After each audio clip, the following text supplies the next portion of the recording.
The front door tore open as the first rumblings of thunder burst through the early evening air. I could barely say hello before my mom threw an arm around my shoulders and tugged me inside. "Bert, Hallie's finally home." I laughed as she pulled my bag from my hand and started fussing over me, brushing my hair back, squeezing my cheeks together. It was a habit that I had always hoped she would grow out of as I had reached adolescence. But after 7 long months away, I had to admit that it made me feel right back at home. "Mom, stop, I'm fine," I insisted half-heartedly. "You're late." She stuck one of those fingers right in my face and wagged it around. "Dinner's been done for half an hour." Her eyes flickered to the front window, where the first droplets of rain had begun to spit from the sky. "And it's about to storm." "Of course it is." I shook my head and chuckled. It was a running joke in our family at this point. Every year on my birthday, it rained, without fail.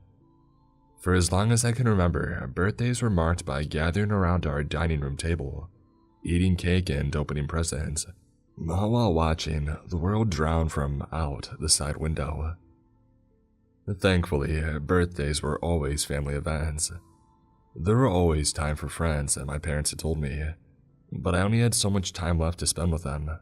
"Let me put my stuff away, I'll be down in a second," I said, starting up the stairs. With each step, my head throbbed like an overinflated balloon. My early birthday celebration the night before had been a success, but the hangover left in its wake was very wicked. My bedroom sat at the end of the hallway, untouched since I had left for college in the fall. It was a strange little time capsule of old friends and faded memories that by now felt like another lifetime. I smiled and tossed my backpack on the bed. Something delicious tickled at my nose as I made my way back downstairs and headed toward the dining room. My mom's famous jambalaya was another birthday tradition. It sounded like the perfect thing to settle my stomach and my nerves. My dad was already seated at the head of the table, a tumbler of scotch in hand that he had raised in a toast, as I rounded the corner. "And there she is," he boomed, his thick brown mustache bobbing over his lips for dramatic effect. "The prodigal daughter returns." "Oh, shut up." I laughed and headed over for a quick hug. Soon enough, we had settled in and all had an overflowing plate in front of us. They wasted no time before falling back into their familiar routine of grilling me on just about every subject they could think of. Grades, friends, my new part-time job. My parents have always been involved, to say the least. It was another one of those things that I'd only been able to start appreciating with time. "How's that dorm life?" my dad asked as my mom hopped up to start scooping dessert. "Is that roommate of yours still stealing your clothes?" That's actually something I wanted to talk to you guys about." My stomach sank to the floor and blood rushed my cheeks. "What's that?" asked my mom. "Well, you guys know I had such bad luck this year with her. It really interrupted my studies," I stressed. "You didn't tell us that." "Well, it did, so that's why me and Brian decided next semester that we're going to move in together." The silence that fell was bitterly cold. It froze both of my parents in place, mouth agape, waiting for me to say the punchline. Seconds ticked by before, all at once, they exploded back to life. "Like hell you are," said my dad. "You've got to be kidding me," said my mom. "Dad, You're 19 years old, Hallie. You're way too young to be shacking up with some loser." "Dad, I'm an adult. You can't just..." "Oh, are you adult enough to pay for school on your own?" We went back and forth for a while, voices steadily rising as the cherry pie on our plates got cold and thunder shook the windows. I had known they wouldn't approve, but this was worse than I had ever imagined. Mom stayed quiet, caught between us like a hostage negotiator.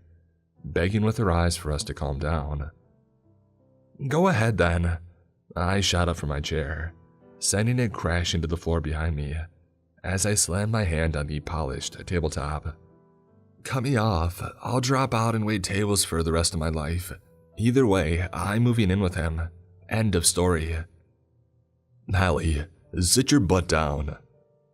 His shouting grew distant as I turned and stormed back down the hall and up the stairs, eventually slamming my bedroom door behind me. It was juvenile perhaps, but it still felt good to make the frame quake behind me as I took to pacing the room. Frustration bubbled under my skin, like a shaken soda bottle ready to burst. How many fights had ended this very same way? How many times did my parents put their foot down when I tried to establish the barest hint of independence? Too many to count. I was sure Mom was rubbing Dad's back by then, assuring him that I would come to my senses. He wouldn't apologize, he never did. Instead, he would wait for me to sulk back with my tail between my legs, ready to apologize and give in to whatever he decided was right for me. Well, screw that.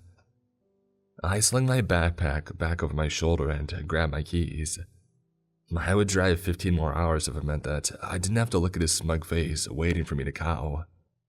I heard their voices muttering from the dining room as I swung the front door open.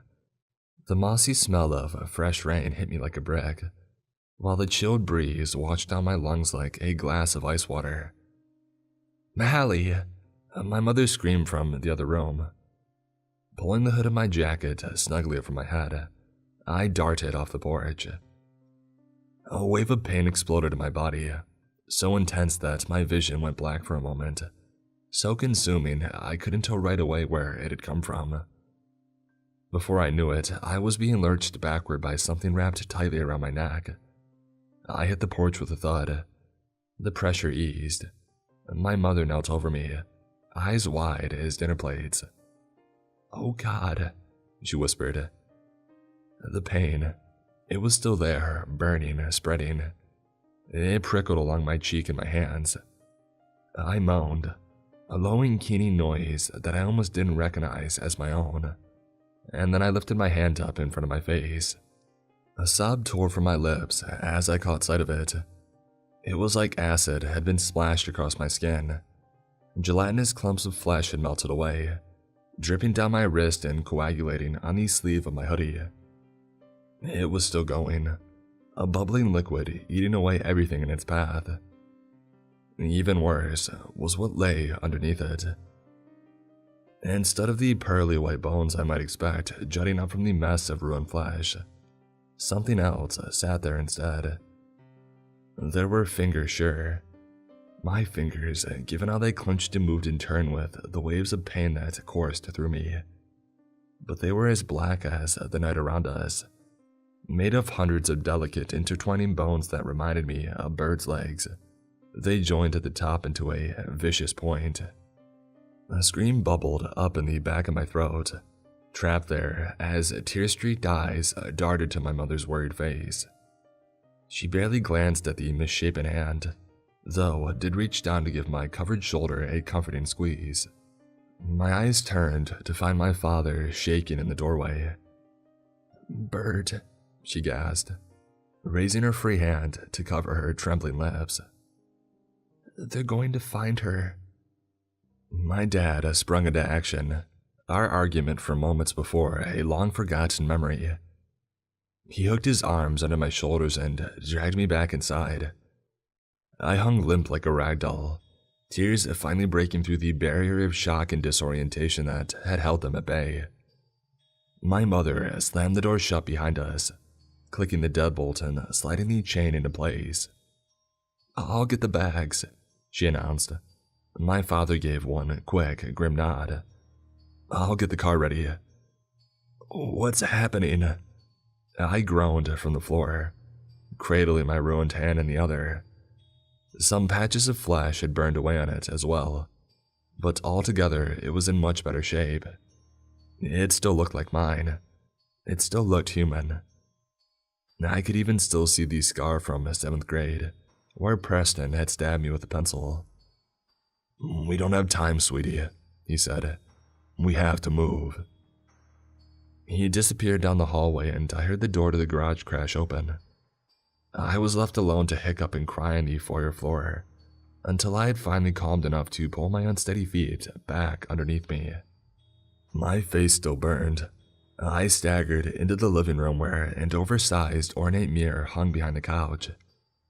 Everything in my body screamed that this was a horrible idea, that I didn't want to know, but I had to see. I just had to. Even still, I gasped. Spots of disintegration were speckled across my face. The tip of my nose was gone. My left cheek was hollowed out like a pumpkin. Underneath sat those same spindly, paper-thin bones. Millions of them. In the overhead light, they had an eerie, incandescent glow. But wait, were they moving? Thunder ripped through the sky outside.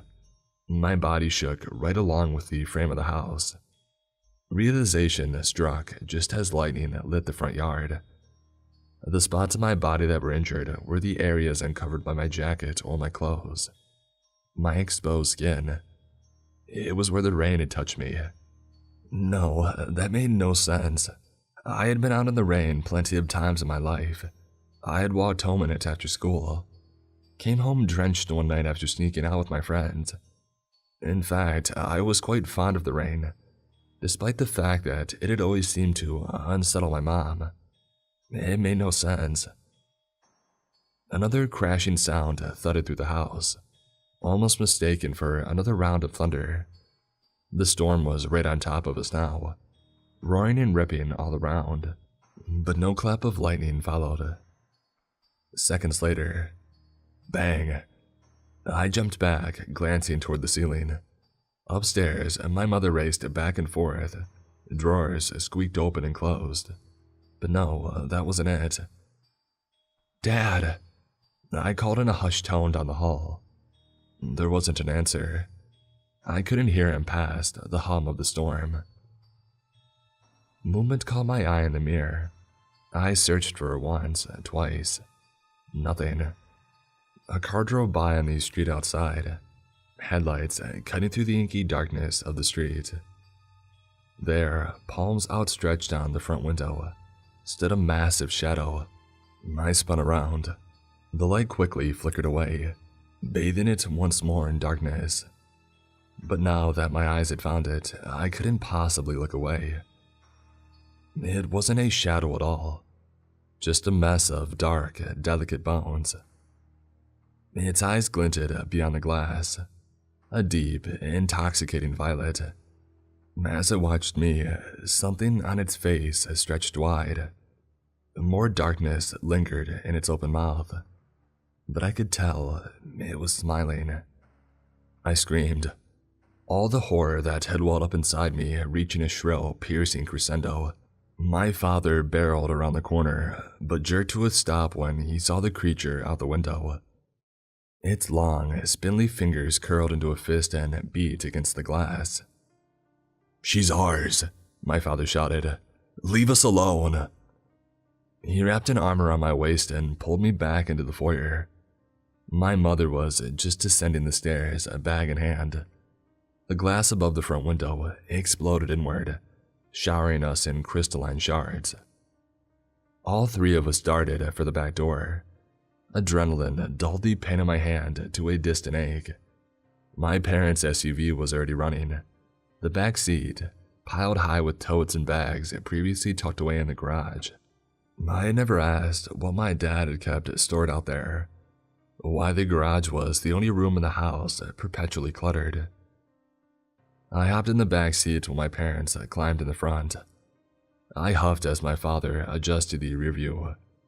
I could see his veins bulging in his arm. My mom's tear-stricken face glancing behind us. "Now, Bert." Her tone was solemn, resigned. My father clicked the garage door opener and shifted into reverse. The door hummed and then kicked to life, groaning as it inched up off the ground. The sound of rain still dancing along the roof above us. I turned in my seat to stare out the back window. We all held our breath. The door was about 3 feet high when the first dark figure wrapped its hands around its base and shoved upwards. Metal squealed against metal as it was pushed further up into the ceiling. My hands darted to my ears, and then I caught sight of my own blackened fingers as they fell back down to my side. Another figure darted in, skittering against the cement, jumping up to rest on our bumper. Behind it was a third, this one more cautious, peeking in under the door and smiling its predatory grin. "Now!" my mom shouted. My dad slammed in the gas and the Ford flew backward. The door hadn't fully ascended. The two creatures still back there jumped to either side. The roof of the vehicle scraped the aluminum door, sticking for a few long, painful seconds before we burst free into the night air. The last creature clung on for dear life, hands digging into the side of the vehicle, feet slipping against the now slick bumper. Its black teeth gnashed against the glass. Its purple eyes were wide, hysterical. It looked pained, terrified, sad. My dad hardly slowed as we pulled out onto the street and kicked it in drive, even as the tires screamed underneath us. As we lurched forward, it struggled against the vehicle, eventually losing its grip and tumbling away. I watched it hit the wet cement behind us with a thud. The others weren't far behind. Both stopped to pull it back up to its feet.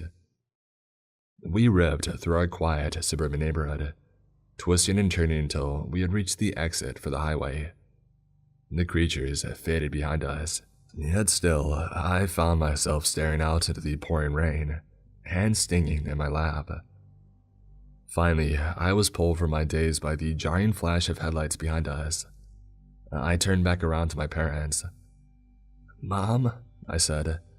"Dad, what's going on?" They exchanged a long glance. My mom shook as she reached out to turn down the radio. I hadn't even noticed it humming in the background. "We should have told you, Hallie," she whispered, shaking her head. "We were foolish to think we were foolish to wait so long." I stared down at my torn hand. The same delicate, alien black bones of the creatures that had attacked us. Was I? "You shouldn't have tried to leave, sweetie," added my dad. I never heard him sound so small, so helpless. The disappointment in his tone was nothing like his rage-fueled rants of disapproval, but something far more visceral. "Now I don't know if we can protect you." "Don't say that," my mother snapped. I leaned back into the plush gray seat, exhaustion sinking me down into the headrest. I caught a glance at myself in the rearview. My burned, speckled face looked pale, sickly. The blue of my eyes looked darker, deeper. "Protect me from what?" I asked. A sob shook my mother's chest. She turned toward the window and buried her face in her hands. My dad's eyes rose to meet my own in the mirror, brows hanging over them like thick branches bowing in the wind. Something deep in my gut already knew the answer, but even still, I needed to hear him say it. I needed to know. "From your family." We drove for hours in silence, my father staring silently out into the road, and my mother sniffling and hiccuping next to him. After the adrenaline of our escape had wore off, I curled up in the back row of seats and did my best to let my mind drift off into a welcome oblivion. The sting in my hand had worn off several miles out of town. When I realized that the pain was gone, I lifted it to my face to inspect it further. My human fingertips brushed against the melted skin, and it flaked away underneath like a bad sunburn. I grabbed a bit of it and tugged. It pulled away in a long, gooey string that stuck to the seat underneath me. "Don't do that," my mother snapped. I hadn't even noticed her looking. It all started shortly after they were married, my father had said. back when they had just begun to dream of the wonderful little family that they would have together. "I've heard this story 1,000 times," I had told him, huffing in frustration. "You and Mom wanted a dozen kids at least, but no matter what, it never seemed to happen. You nearly gave up, but the week after Mom's doctor told you that it was hopeless, she got pregnant with me." "No," he had said. "We never told you she got pregnant." I quieted down and let him continue. "We had tried everything at that point. Doctors, of course, but more than that. Faith healers, shamans, wishing on shooting stars. It seemed like every culture around the world had their little spells and charms to help with fertility. But at the end of the day, most of them were full of crap. Until one wasn't," my mom whispered. "It was the strangest thing. Back before we had moved here, we lived in this tiny little town called St. James. Down the block from our apartment was a widow, Mrs. Danby. She was a strange woman, kept to herself. Every single window to her house was covered in blackout curtains. I only ever saw her sitting on her porch when I left for the hospital before the sun rose, or got home in the wee hours of the morning. She always waved, but she never said hello.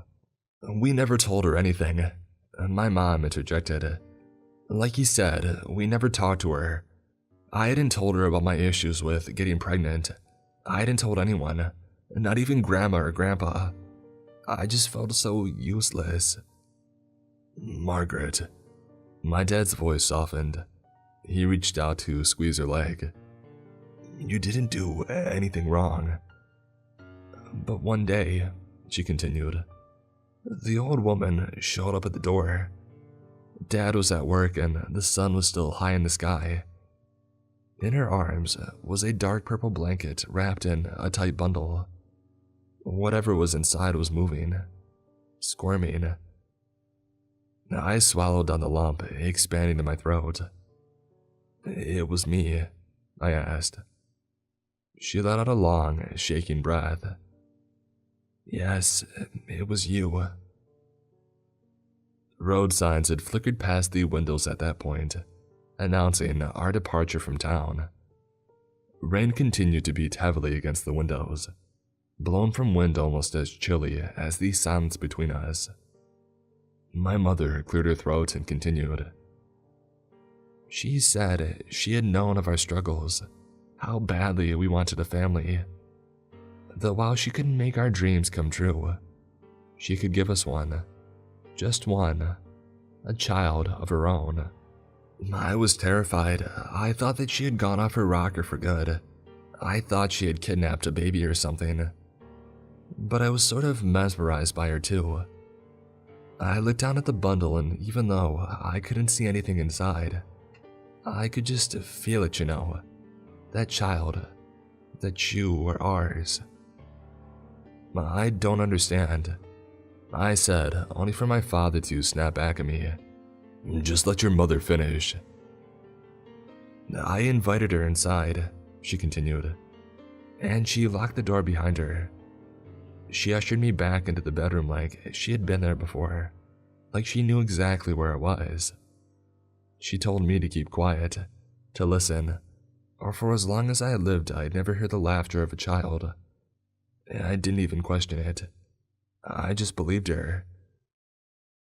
She pulled back the blanket and she wavered, gripping hard at the center console. I didn't know what I was seeing. It was tiny and black as coal. I thought it was something dead. And then it started to coo. She set it down on the bed and it stretched its little arms, wiggled its toes. Despite how strange it looked, it was clearly a baby. She took my hand in hers, squeezed it like a vice. It was ours now, she had told me. Ours forever. As long as we protected it. As long as we had loved it. I promised her we would. That it was all I ever wanted. When I looked back, its black little bones were gone, covered in soft, pale flesh, red, round cheeks. "We do love you," my father added. Guilt swam in his voice like a koi fish. "You know that, right?" She squeezed my hand tighter until I looked back over at her. Tears were streaming down my face at that point, but her eyes were hard as steel. She leaned in close. Her breath smelled like menthol and incense. "There was one rule we couldn't break if we truly wanted this child to be ours," she said. "Once a year, on the anniversary of that day, it would rain. It would rain all day and all night, until the ground flooded and the trees fell. And no matter what, we could never let that particular rain touch her skin. If we did, the illusion would be gone. And the creatures that she came from," my father finished, "would find her." A million questions filled my head, but as soon as each occurred, they drifted back out like a wave receding from the shore. It was too much for my mind to grasp. Somewhere along the line, exhaustion took me, and I drifted off into a fitful sleep. Sometime later, I started back awake, only to find the air filled with my mother's soft snores. My dad still stared vigilantly ahead of us. I couldn't recognize where we were. As I searched the dark night for a clue, I swore I could see shadows flickering along the tree line in the distance. "Dad," I muttered, pushing myself up from the seat with my skeletal hand. The pain had all but vanished. It felt stronger somehow, vibrant, like a current of energy zipped up and down the length of my fingers. "Where are we going?" For a moment, I wasn't sure if he would answer me, too lost in his own grim thoughts and all the encompassing darkness ahead. Finally, he sighed, glancing back at me through the rearview mirror. "We're going to St. Jane's, Hallie. We're going to get some answers." The town sat several miles off of the highway, a small decrepit place one could easily pass through without realizing it even existed. The gas station on its outskirts was the only lit building that I saw. Otherwise, the dim glow of street lamps in the distance looked more like dying stars hanging close to Earth, ready to fall. My mom started to wake as we pulled to a stop. In a flash, she had taken in our surroundings and I could see the apprehension well up in her puffy cheeks. "Are you sure she's still here, Bert?" My father snorted. "Where else would the old hag go?" I stayed quiet in the back seat, ducked down with my hood pulled tightly around my head. I couldn't imagine how the woman was still alive, if she had already been old when I was a baby. My father seemed confident though. What room did I have to argue? My mom darted off to use the restroom, and outside the opposite door my dad fiddled with the gas cap. The storm had finally calmed into a half-hearted drizzle around us, bathing the cement in a glossy, dazzling sheen. They knew I was close, that I was coming home. They didn't have to search for me any longer. Soon, my parents packed back into the car. Even from behind them, I could practically feel them buzzing with trepidation, feel the hair on the back of their arms rising from the chill of the air. Large round drops of water pooled on their raincoats, so close I could reach out and touch it. The car jerked into motion and we pulled back onto the road. The town ahead inched closer as my dad stepped on the gas. For most of the trip, I had been tired and dazed in the back seat, but now I sat ramrod straight, attention held rapidly by those lights in the distance. The tingling in my veins turned into a full-on itch. It was all I could do to keep it at bay. Out of nowhere, I lurched forward, forehead colliding with the back of the driver's seat before the suddenly tightened seatbelt made me gag from its pressure. I lifted both hands up to protect my face, to try in vain to push myself back up. The car was spinning, I realized, skating on the wet cement as if it were a roller rink, the tail end skidding to the left. "Oh God, oh God, oh God," my mother chanted like a prayer. and then the impact hit and quieted all of us. Seconds crawled by like ants through molasses. I raised my clawed hand to my head and retracted it, to find fresh, flowing blood. The window next to me was cracked, one large round point of impact that spiderwebbed out in delicate patterns throughout the entirety of the pane. To my right, the car was crumpled like an old candy wrapper, folded around a massive tree trunk. My mother was groaning, pawing at her right elbow. My father was slumped down in his seat. I leaned forward to peer over the center console. The headlights still illuminated the murky night ahead. 4 lanky shadow figures stood vigilantly in the distance, their bodies swaying and pulsing with unspent energy. Then a bang. I jumped as something collided with the side of the car. A hand, I realized, pounding against the glass of my father's window. A hand that was black as night, composed of delicate, spindly bones and a 19-year vendetta. Something landed on top of the car and another hand pounded against the windshield. Neither of my parents had come to yet. My mind raced, trying to remember where my father had stashed the gun, turning over the possibility of us getting the car moving again even if we tried. Every train of thought only led back to one cold, hard reality. I couldn't protect them. Not here, not like this. In the distance, the others began to approach. I snatched my hoodie back over my head and pulled the strings to tighten it as far as it would go. My hands wrapped around the door handle. In front of me, small pieces of glass chipped away from the rest of the pane on the driver's window and flew toward my father's face.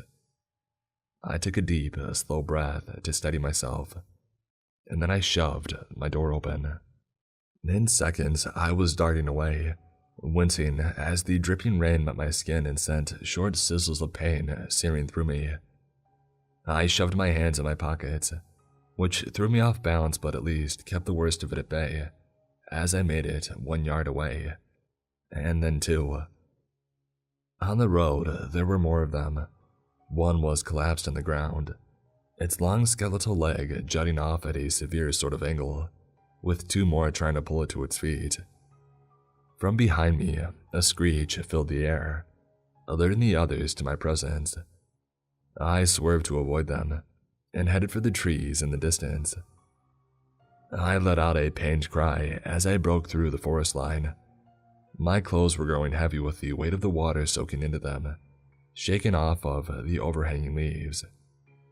As it pressed against my skin, the brief bursts of pain turned into a full-on blaze. It was as if boiling water or acid had seeped into my hoodie and jeans and clung like static against my skin. The pain quickly got the better of me, leaving me staggering, jerking my hands out of my pockets just in time to brace against a tree as I started to lose my balance. Its bark bit at my hands, rubbing away the delicate, full skin that clung to it. My vision swayed, nausea bubbling in my stomach like a fizzy drink. I clawed desperately at the base of my jacket and the tank top underneath, anything to make the burning stop.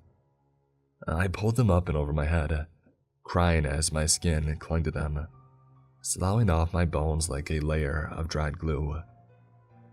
I glanced down at my body. I couldn't help it.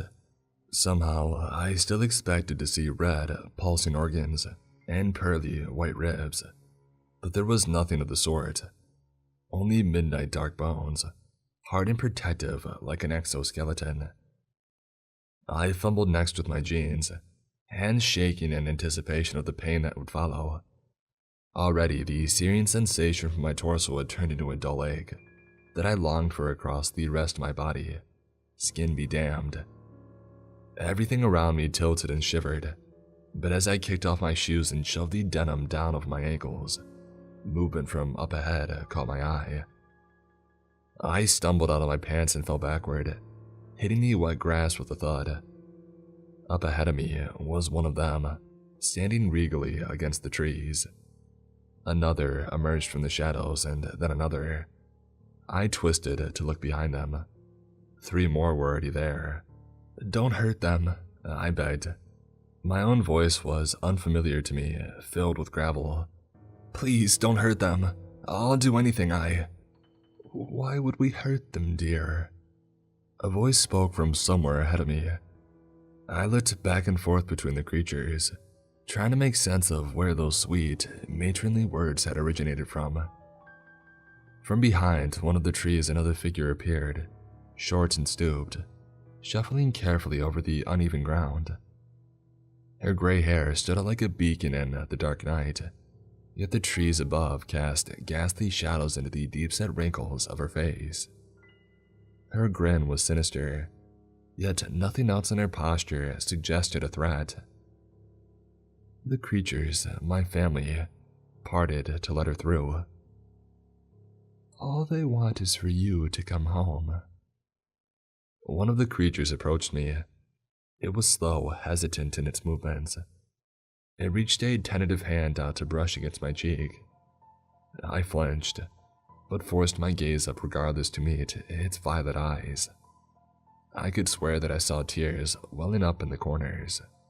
Two others moved forward, offering their hands to help me to my feet. Together, we stumbled after Miss Danby as she turned and headed deeper into the forest. Behind me, the injured creature was helped along by the others, and we kept a slow, steady pace with one another. In the distance, I could hear my father screaming my name. The forest was deeper and darker than I would have imagined, growing thick around me with each treacherous step. My feet caught in the underbrush, but for every trip and stumble the creature stood patiently by my side as I recovered. Up ahead of us, Miss Danby moved through the trees with startling ease, despite her advanced age. Her and her companions nearly blended in with the wilderness, an extension of the gnarled bark and twisting branches around us. The thought comforted me, and then instantly filled me with unease as I realized how preposterous that was. Family or not, I didn't belong here. The farther we went, the more that I had to keep reminding myself. I'm not sure how long or how far we walked before the old witch finally came to a stop. I could barely make out a line of stones in the ground before her, jutting off in either direction and disappearing into the thick foliage. The creatures that had accompanied her continued onward, stepping over the rocks and flickering out of view. The group with the injured member soon followed. I blinked and then squinted against the darkness. They hadn't just tucked themselves away in the shadows. They had disappeared entirely, as if the forest itself had sucked them back in. My gaze dropped back down to the stones for a moment, before rising to see Miss Dansby's grinning face.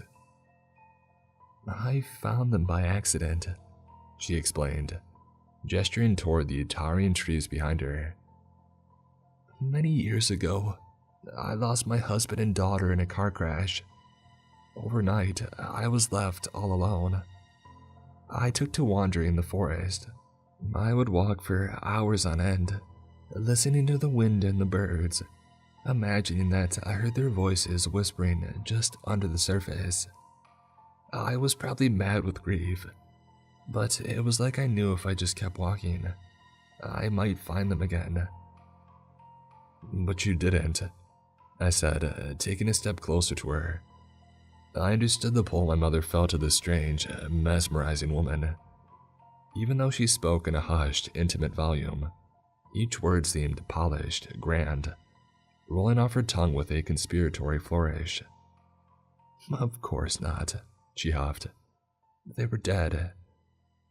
It was her turn to move forward, floating past me to stop in front of the towering monster to my right.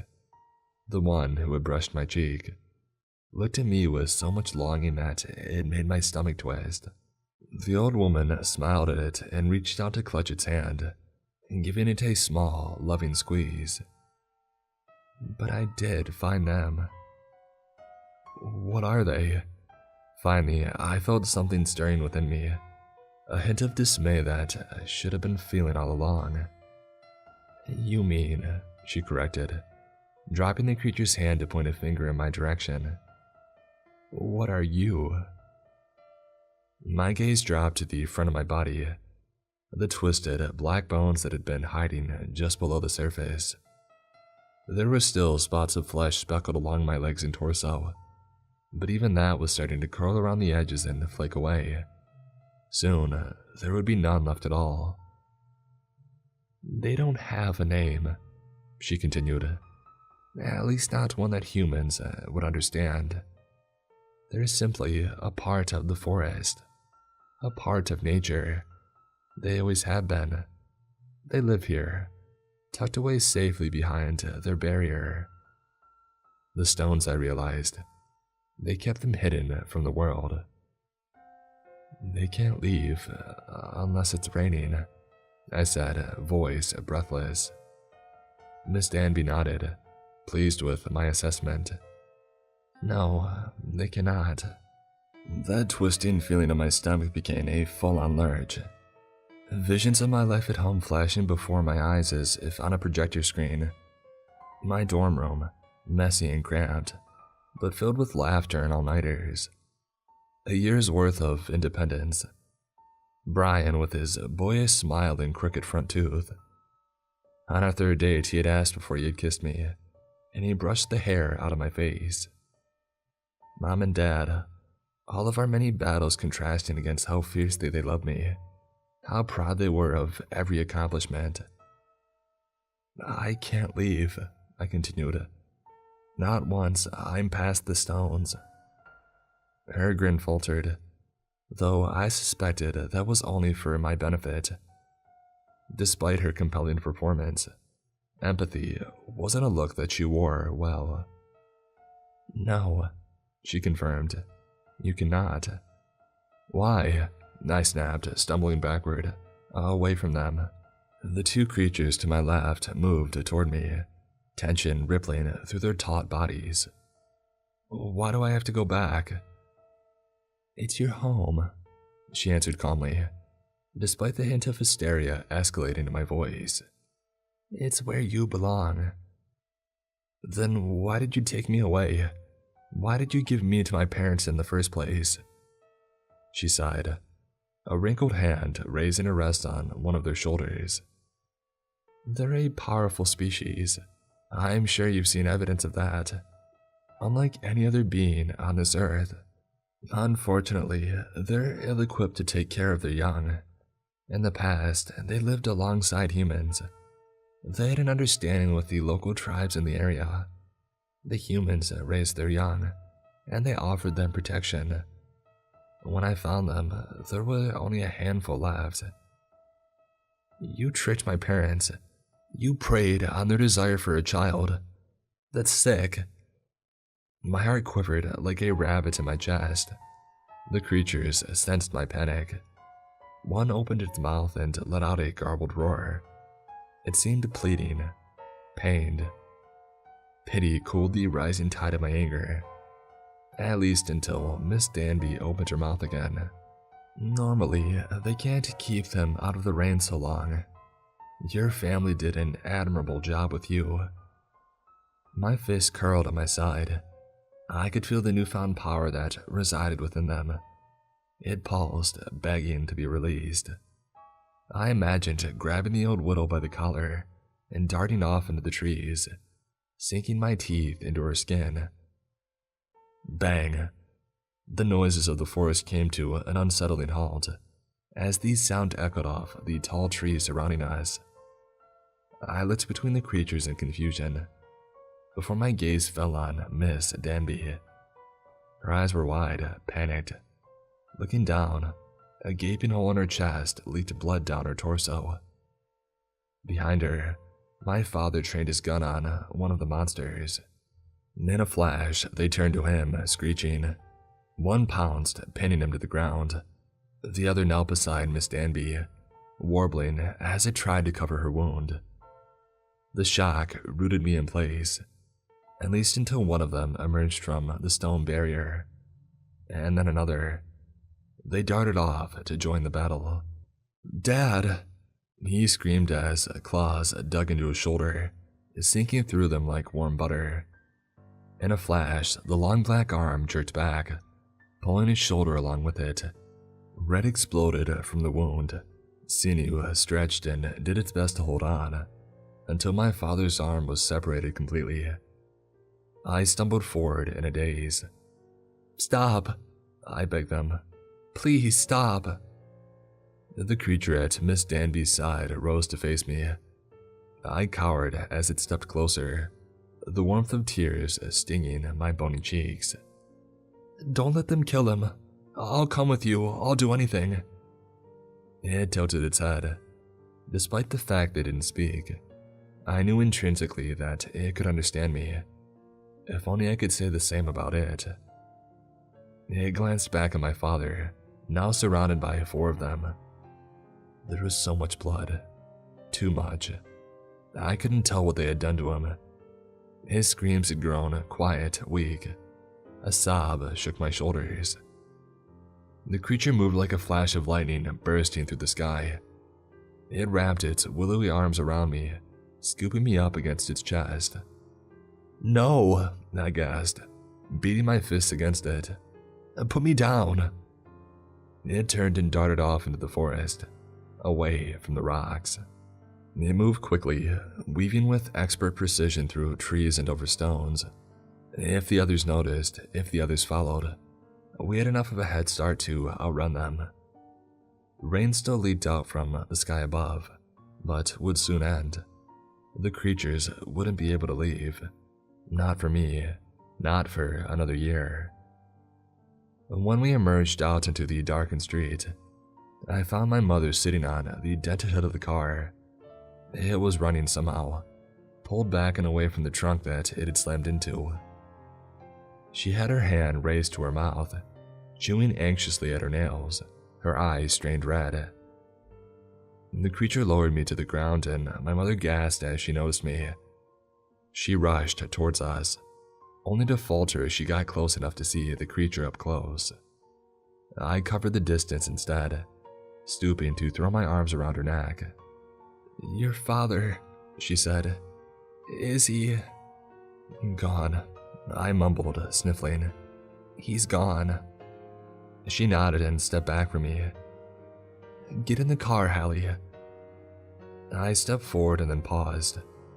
The creature stayed put behind me, watching wearily as its daughter left it for the second time, this time on its own volition. I met its purple eyes, glossy and filled with grief. I knew that it wouldn't be back to chase me down in the coming years.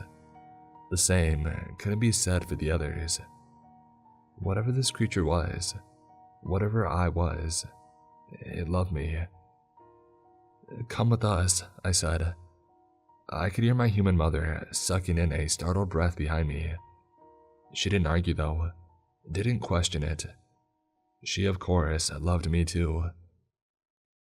The creature hesitated, glancing back at the forest that was its home, taking in the chirps and warbles and the chilly, refreshing breeze.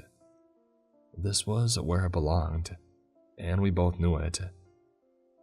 That's what made it so surprising when it stepped forward toward the car. We packed into the back seat, huddling together as my mom pulled back onto the highway. The rain had slowed into an unenthusiastic drizzle. A purple-pink sunrise peeked over the skyline. I smiled at the creature next to me and reached out to grab its hand. My family was going home.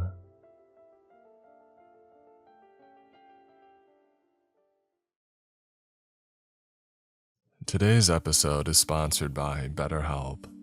So let's talk numbers. Traditional in-person therapy can cost anywhere from $100 to $250 per session, and that adds up quickly.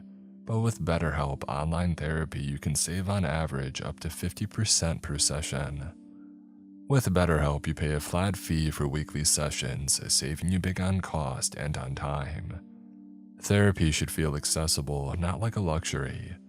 With online therapy, you get quality care at a price that makes sense, and it can help you with anything from anxiety to everyday stress. Your mental health is worth it, and now it's within reach. With over 30,000 therapists, BetterHelp is the world's largest online therapy platform, having served over 5 million people globally. And it's convenient too. You can join a session with the click of a button, helping you fit therapy into your busy life. Plus, switch therapists at any time. Your well-being is worth it. Visit betterhelp.com/MrCreeps to get 10% off your first month. That's BetterHelp, HELP.com/MrCreeps.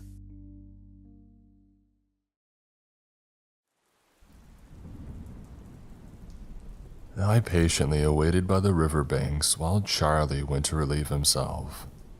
The rain pounded hard towards the poisoned earth, ripping away any life that dared settle in the toxic ground. The waters were murky, and the river flowed relentlessly. They had once been so full of life, surrounded by families enjoying their picnics. Now nothing more than a watery grave, destroyed by the ever-present acid rain. It was odd, though, that despite the storm, it hadn't grown in size. It had remained the same, monotonous body of water, only disturbed by the occasional piece of driftwood floating downstream. "Charlie, hurry up, it's getting dark," I yelled to my son as he tried to relieve himself behind a barren tree. "I'm trying," he shouted back. I couldn't blame him. Taking a piss was harder than one would have thought while soaking wet and freezing cold. He turned silent. I decided to give him some space while I rested by the riverbank.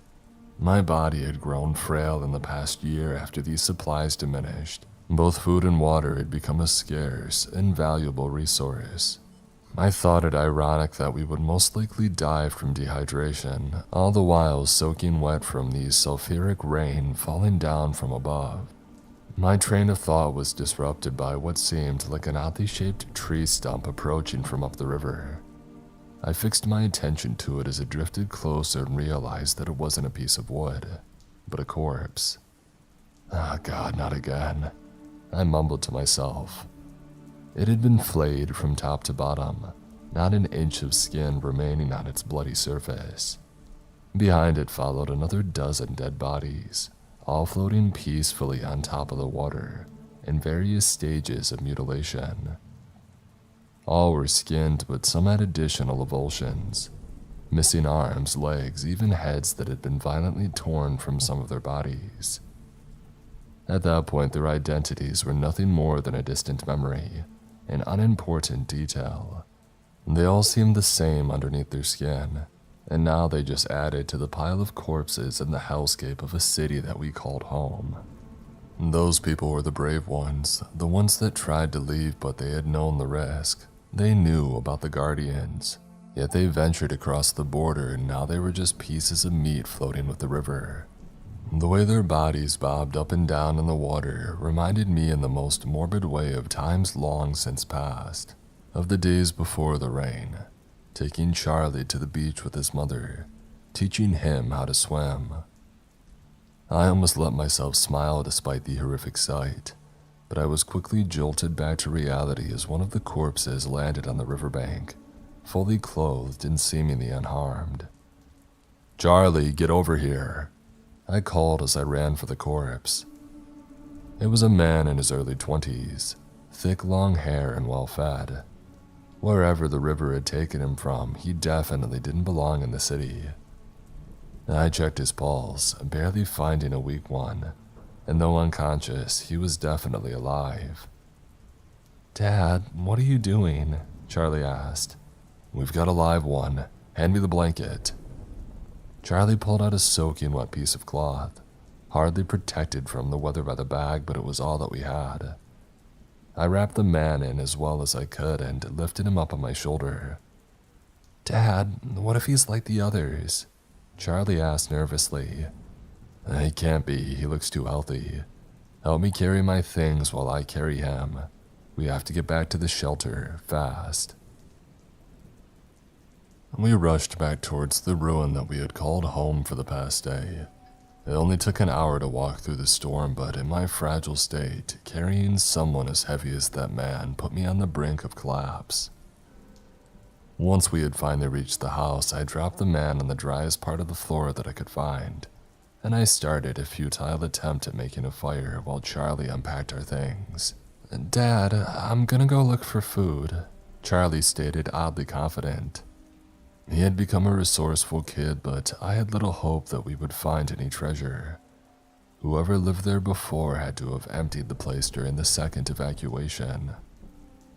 "Nah, don't bother. We already looked through this place." As a stubborn kid, he reminded me of his mother, always adamant about finding solutions where there were none. Against my advice, he set off to search the house once more. After a good half an hour, I managed to get a few sparks to ignite a fire. Charlie returned just in time, holding a few cans of beans and a couple of water bottles. "Where'd you find these?" I asked, equally impressed and surprised. "Found them under some planks in the closet," he said, smiling. People had gotten clever during the storm. As food supplies grew short and we lost contact with the outside world, people got serious about hiding their most valuable belongings. In a world where nothing ever grew, where food couldn't be made, gold and money had lost their purpose. "You did good, Charlie.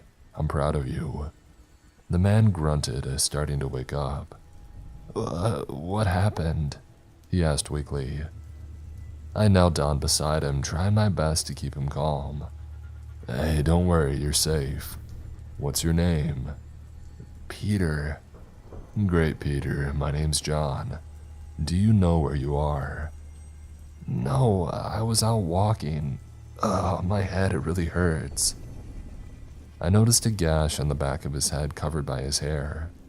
It had stopped bleeding, but it was a nasty cut and risk of getting infected. "Was I in an accident? Why am I not in the hospital?" he asked. "Hospital?" I asked back, confused. Before he could continue, he passed back out. I tried to get him to drink some water, most of which he coughed up. Keeping him warm and hydrated was all that I could do while he recovered. Asking for a hospital. He must have been pretty out of it, I mumbled to myself. I turned back to Charlie. He was enjoying his expired can of beans, our first meal in 2 days.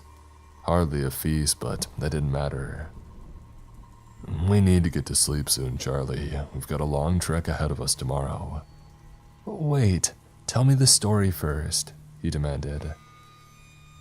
It was a story that I had told 1,000 times in the past few years, one of the times before the storm.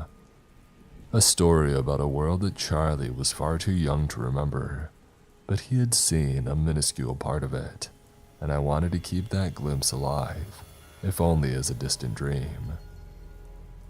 "You want to hear about the sun?" I asked. He nodded happily. "All right, come sit with me. Let's try to get dry before we pass out for the night." We huddled up under the blanket, almost dry from the fire, and for the 1,001st time, I told him about the past. "You know, the sky is blue. Beyond the darkness and thick clouds that we see outside, there's a whole other world without rain, without thunder and lightning. And in the center of it all, we have the sun. It's a bright yellow ball hanging up there, watching over us, keeping us warm. Even now, it's giving us life, but it's not as strong as it used to be. It's hidden, like an invaluable treasure. Many years ago, we lived in the sun with your mother, and we were so happy." I paused for a moment. Talking about my wife was a hard task, considering how we lost her. Charlie didn't remember, of course, but it stung deep inside my chest, like a cold hand wrapping around my aching heart. I sighed before I continued. "She loved taking us out to the beach, endless oceans and soft sand beneath our feet. It was so warm and so bright that we had to eat ice cream just to cool down. Sometimes we even wanted to get wet. We dove into the water, but they weren't dark and grimy. They were crystal clear and blue like the color of your eyes." "But it's all gone now, isn't it?" "I'm sure it's out there somewhere. And I promise you, as soon as we can find a way past the Guardians, I'll take you there. You'll see the sun again, Charlie. I promise. I talked more about his mother until he fell asleep. As much as it pained me, I felt it important that he knew what a wonderful woman she was. As night fell over us, the storm worsened, turning from heavy rain to a murderous blizzard. As usual, I found it hard to sleep, always worrying the house might collapse as so many buildings had. But Charlie slept blissfully, too young to comprehend the true dangers of the world. Dad, the man is waking up. I awoke to Charlie shaking me. Though I was usually a light sleeper, I somehow barely came to, even as Charlie yelled. Peter was coughing and begging for water. After spending the whole night unconscious, he was finally coming back to it. Water, please, he said. I helped him sit up to drink. How are you feeling? Oh man, I'm still here. I thought it was all a dream, he said as he looked around the room. Are we in an abandoned house or something? Well, Peter, it's not abandoned anymore, I joked, stupidly trying to brighten up the mood. Shouldn't I be in a hospital? He asked again. I was confused, but he had suffered a fairly traumatic head injury, so I let his question slide while I started breakfast. I cooked up some beans and offered them to Peter. Without supplies, I couldn't do much for his wound, only observe and hope a fever didn't fester. Do you know where we are? I asked, trying to get an idea of his state of mind. I don't know. I don't remember anything other than walking around. I was heading for a picnic, I think. And then there was a bright flash, and the next thing I know, I wake up here. A picnic? Yeah, it's been the warmest summer in years, they say. I wanted to enjoy the weather, but by the look of that rain outside, I guess that didn't last very long. Warm summer picnics. It had become clear how confused he really was. We're in Greenville, I said. Greenville? I've never heard that name. I'm from Portland. Portland wasn't anywhere nearby. Closest town over would have been Clint, but God knows what still existed beyond the boundaries of our hellhole. And you have sun in Portland? Yeah, blazing burning sun, every day for the past month. For a moment, I considered the fact that the world had kept going long after our city's demise, that despite our hardship, there existed a better place where life thrived. Yet I knew leaving would be impossible. You're telling me the world is still going, that outside of this shit, people are living normal lives? Of course. We've never even heard about a storm destroying a city. Nobody knows about Greenville. This is all just a bit bizarre. I stood up and paced around the room, 1,000 thoughts and ideas flowing through my mind. The world hadn't ended, it was only us, only our city, closed off from the rest of the world and left to suffer. People couldn't leave, but then again, none had entered it either. Since the fall of our city and collapse of the colony, Peter was the first seemingly healthy human that we had stumbled across. If he could get in, then maybe, just maybe, we could get out. Dad, there's a woman outside, Charlie yelled from one of the windows, breaking me away from my brainstorm. Stay back, Charlie, I demanded as I rushed outside, Peter getting up and following suit.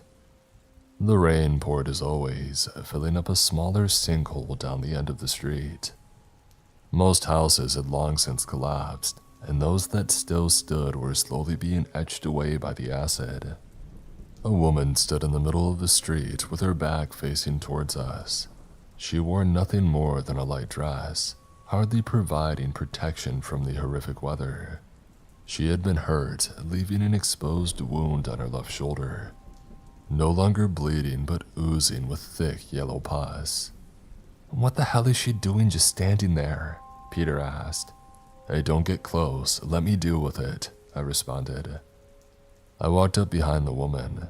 The veins on her arm were protruding out, marking an infection that was growing up towards her neck. She was on the brink of sepsis and would soon perish. Without hesitating, I pulled her head back by her hair. As I did, I also lifted up my hunting knife and I cut her throat. "I'm sorry," I whispered as blood poured down her newly created orifice. She didn't even react as she quickly bled out. Seconds later, she had died. "Holy shit, what the hell did you just do?" Peter yelled from the house. He stood frozen in fear, staring at my bloody hands.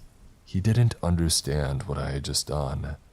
It then dawned on me that Peter truly came from a better place, one without the daily horrors that we faced. "I set her free," I responded, already out of breath. Peter turned to run, but I gave chase. Despite my malnourished body and wasted frame, I was far faster in the rain and I quickly pinned him down. "Let go of me, you're crazy," he yelled. "Calm down, Peter, I can explain." "Explain what? You just straight up murdered someone," he continued. I let him go, causing him to slip onto the muddy wet ground. I kept my knife pointed at him, forcing him to stick around a little bit longer. "You really don't know what's going on here, do you?" I asked. Please don't kill me. Just tell me what the hell you want." "Of course I'm not gonna kill you. You're not empty, not like them. Not yet."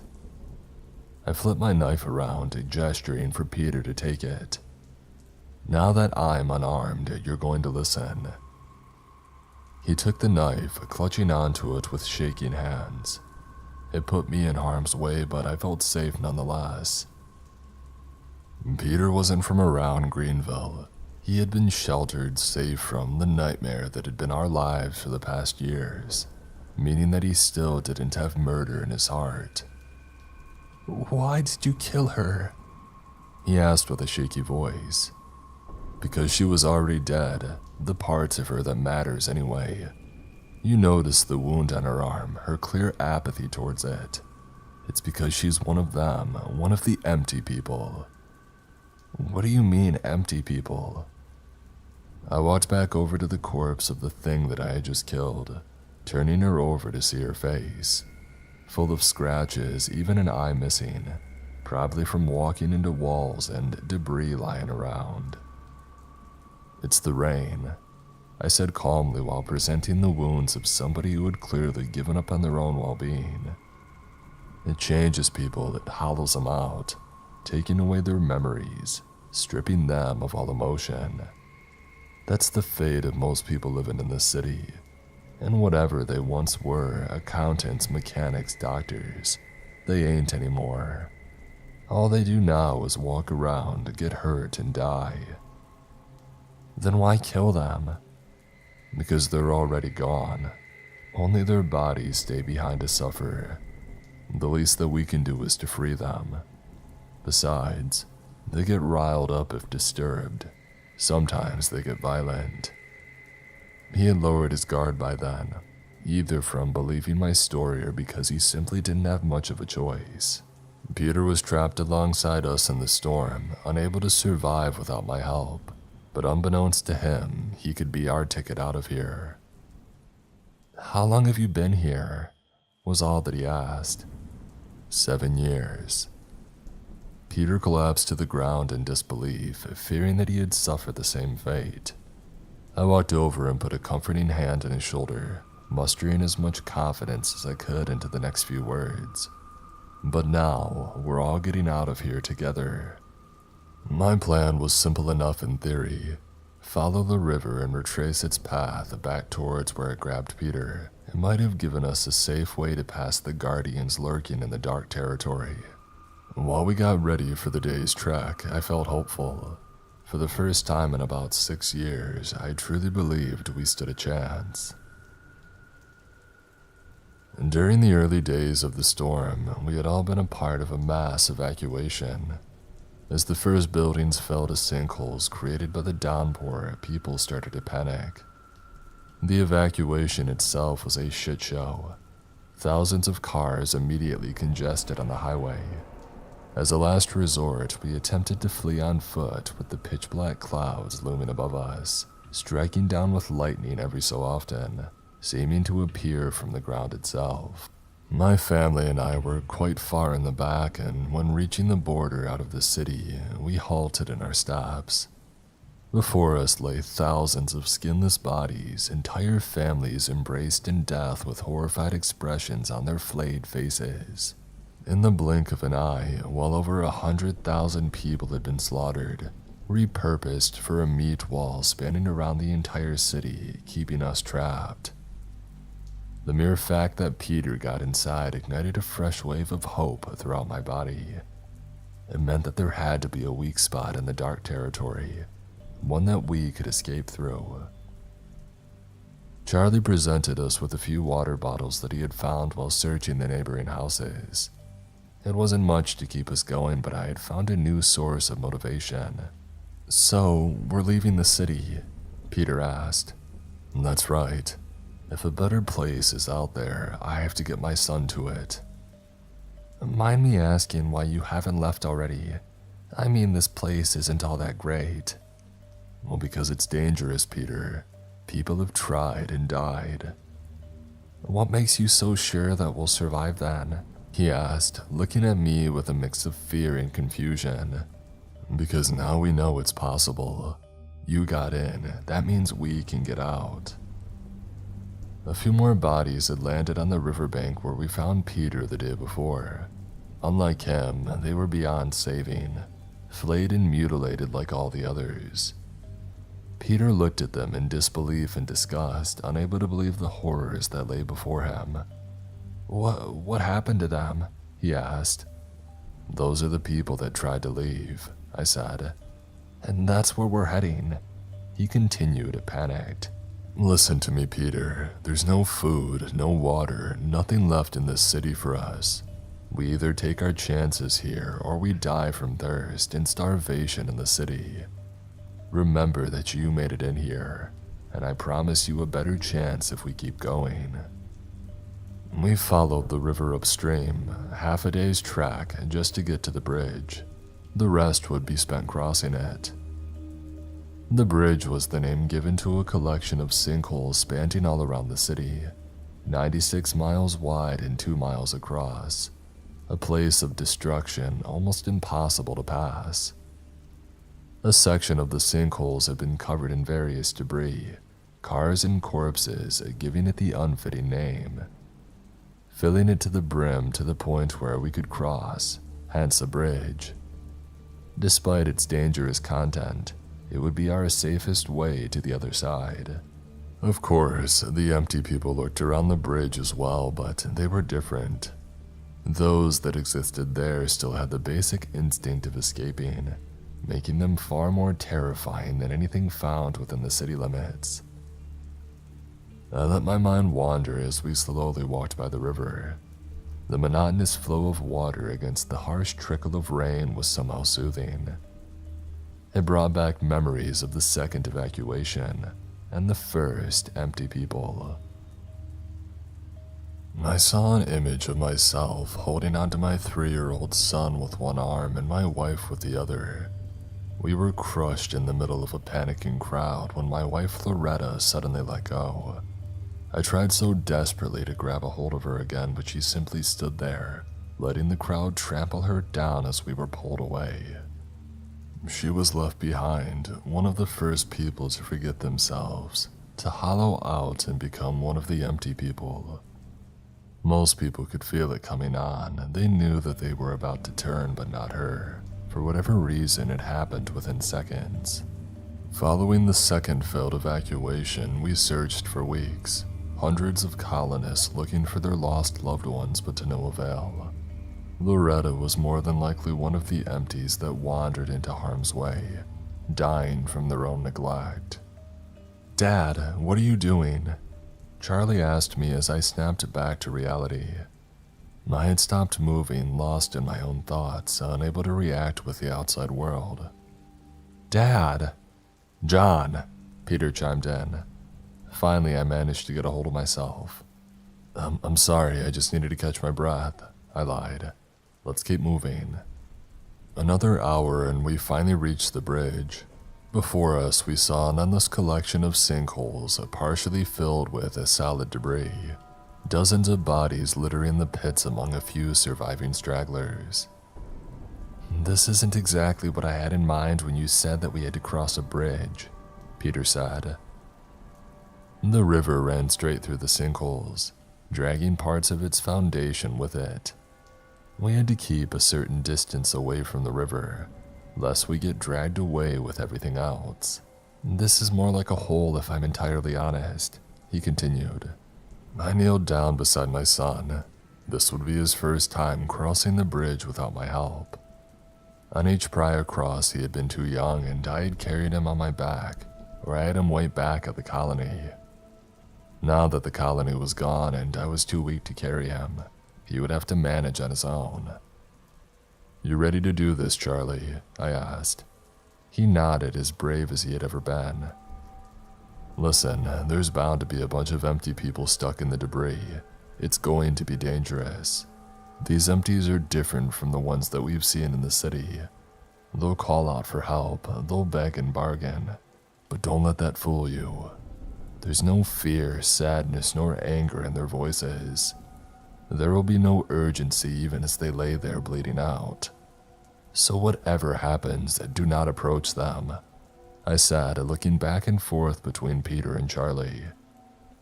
They both nodded, confused but diligent. We tied a rope between the three of us. Walking 10 feet apart would ensure that if one of us fell into a pit or sank into the unstable ground, the other two could pull them back up. Charlie, being the lightest, walked at the back of our small group while I led the charge. It only took a couple of 100 feet before we saw one of the empty people trapped in a crushed car. Emaciated and pale, probably stuck there for the past year, waiting for someone to pass. It pleaded and begged for us to help, asking in the most apathetic voice possible, completely rid of any emotion. Don't go to the other side without me. I'm fine, I'm fine, I'm fine, it said. Another one we passed had just impaled itself on a piece of debris, bleeding profusely. Within an hour, it would be dead. Yet it kept talking as if nothing had happened. Its words making sense, but the emotion behind them non-existent. Hey, take me with you, please, please, please. It doesn't hurt, I promise. I'll be okay. Peter looked with concern at the trapped creatures, worried and sorry about its pitiful fate. Let it be, I ordered. We can't help them. He complied and we kept walking. John, how about you tell me how all of this happened? Peter asked. I shrugged his curiosity off. It wasn't a memory that I wanted to dig into. We're better off focusing on the rough terrain. We ain't got time to talk. Well, alright, how about a short summary then? I sighed, already out of breath from the rough trek across the bridge, ignoring him initially, but he kept trying. He wasn't going to let it go. They said the storm would pass in the week. I finally uttered after about the 10th time that he had asked. We did as we were told, holding up inside of our home, stocking up on food and water as the worst passed. Only it never did. And after a month of the acidic rain etching away at our once friendly city, buildings started collapsing, sinkholes swallowed the roads, and people died. I sat down on a rock, trying to catch my breath. Talking while wandering was a painful task. And then the people started acting strange. We would find men, women, and children just wandering through the streets at night, wearing nothing more than their nightgowns to protect them from the pouring rain. They had this look in their eyes, as if they weren't aware enough to care about their surroundings. Sometimes they would even get hurt, break a leg or rupture an artery, yet they just kept walking aimlessly around, ignoring our pleas to just come back inside. Peter stepped in front of me. Is that what happened to your colony? he asked. Our colony was formed after the first 6 months. We had gathered as many resources as we could, non-perishable foods and water. Since only 1,000 people survived the first 2 evacuations, we figured we would be fine for a few years at least. But the rain kept pouring. We had lost contact with the outside world, and anyone brave enough to venture into the dark zone ended up dead. We were trapped, scared and running out of supplies faster than we had anticipated. You know what happens when there's no system to keep people in place. Peter shook his head. I got back up on my feet and we kept moving. Well, let's say the empty people weren't the only ones losing their sense of self. A small group of empty people started getting close. They had miraculously navigated across the bridge without getting impaled or hurt by the various debris. They kept mumbling nonsense as they walked past, but the only word I could make out was salvation. Let 'em be, I demanded. Parker kept inquiring about our situation. So you've been stuck here for the past 7 years, he asked. Yeah, that's right. 7 years since the storm began in 2020. Peter stopped dead in his tracks, halting our progress. What the hell do you mean 2020? The year, what else? I asked, confused. You're saying the storm started 7 years ago in 2020, making the current year 2027. Well, by my estimation, yeah. It's been a bit hard to keep track, but I'm pretty sure we're either in July or August. Why do you ask? John, it's only 2019. I chuckled at the absurd statement. Listen, Peter, you hit your head pretty hard. It's understandable that you're confused. Look at me, John. I was born in 1995. Do I look like I'm in my mid-30s? He asked. He didn't. He looked like somebody in their early 20s, and just like I thought when I first found him. Yet it made no sense if it truly was that long ago for him. That it meant that he had traveled not only from outside but from the past. You really think you traveled through time? I asked, sounding more condescending than intended. Well, is that less likely than a storm lasting 7 years? People turning empty and mysterious guardians hindering any escape? He asked back. Despite my disbelief in his statement, he had a point. But that means... I stopped. Means what, John? It means the world truly is gone.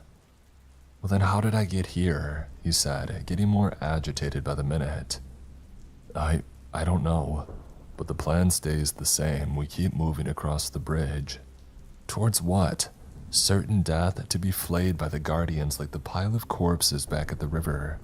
I don't know, I shouted back, loud enough to attract the attention of the passing empty people, most stuck in debris by then. Peter got quiet. But do you have a better plan? There's no food left, no water, nothing. You want to go back? We'll die before we find shelter again. So my plan remains. We're following the river, and while we do, we desperately pray to any god that you can think of that we somehow manage to find out how the hell you ended up here. He just stared at me. 7 years, Peter. My son grew up not knowing the warmth of the sun, and I'll die before he gets stuck here for the rest of his life. While I frantically yelled in anger, one of the empty people got close enough to grab Charlie. I had lost focus and just stared at him in complete apathy. For a moment, it didn't matter what happened next. Help me, help me, help me, let's stick together. It begged as it pulled him towards a pit. I just stared. Dad, help me! Charlie cried, but I stared on, unable to make myself move. John, what the hell are you doing? Peter shouted as he ran over to help Charlie.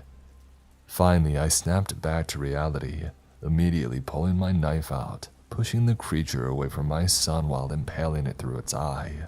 As it fell over dead, Charlie cried for the first time in years, and Peter turned to me with an angry expression on his face. John, why did you just stand there? He shouted. I don't know. I rushed over to console Charlie, but he pushed me away. I lost myself for a moment. I can't explain it. We didn't have time to discuss it. Darkness loomed over us as nightfall approached. After catching our breaths once more, we rushed the last few hundred feet across.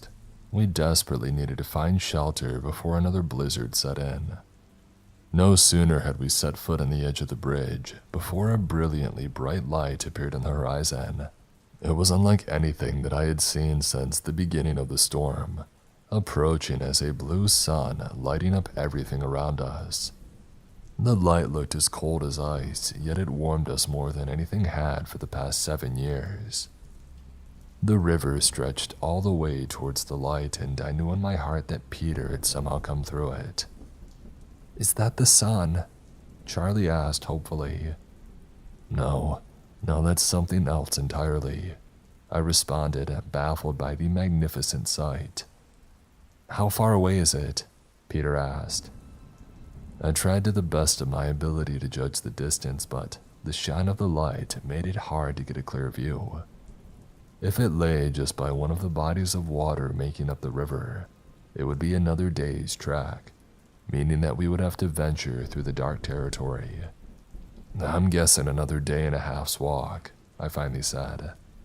They both seemed hopeful.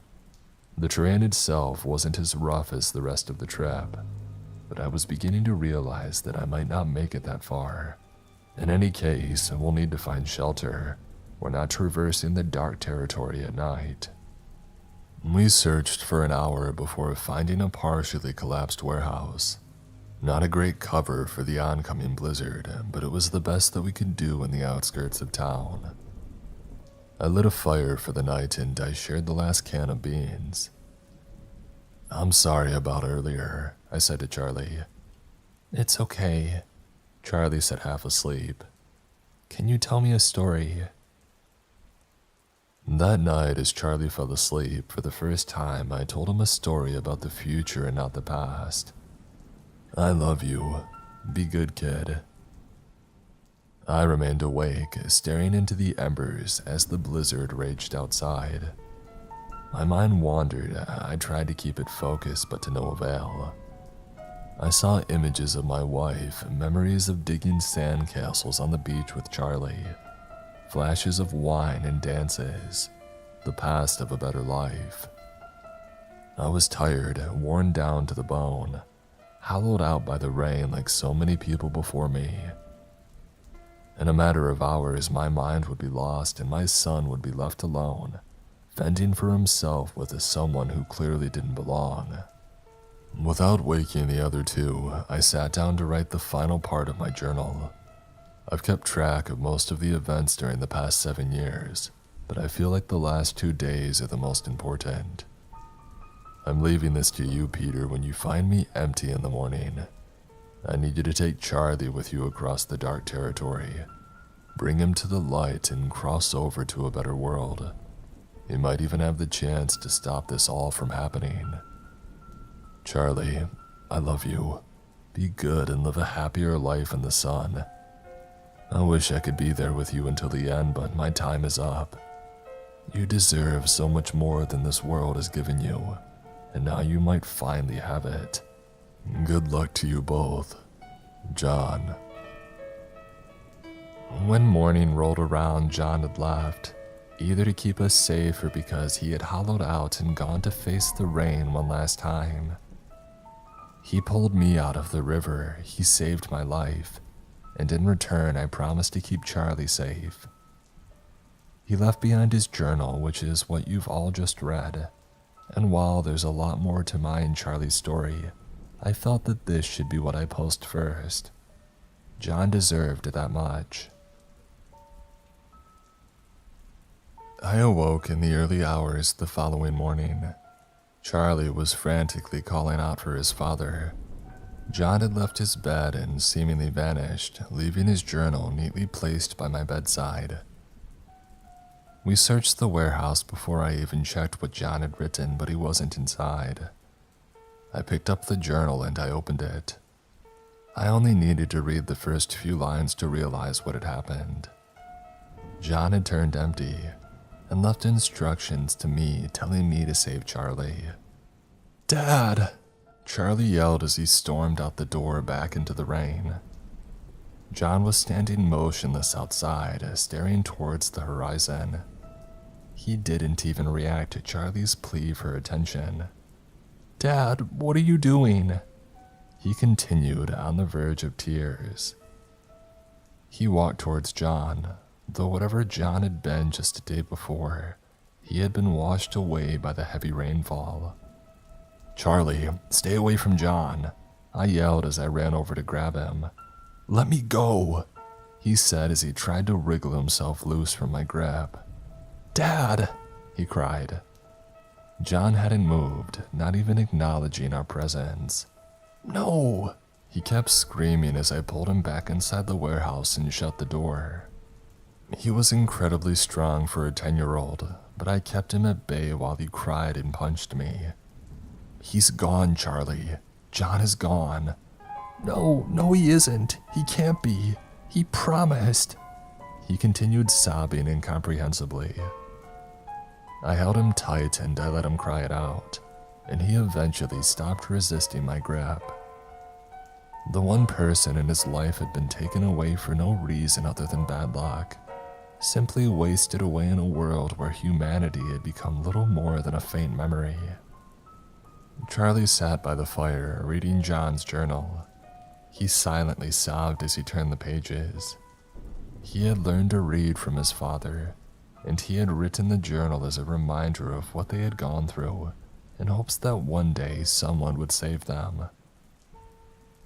"I'm sorry about your dad, Charlie." He didn't respond. I packed what little things that we had into John's bag. We had to keep walking while we still had the energy. Without food nor water, this would be our last day, whether we found salvation or not.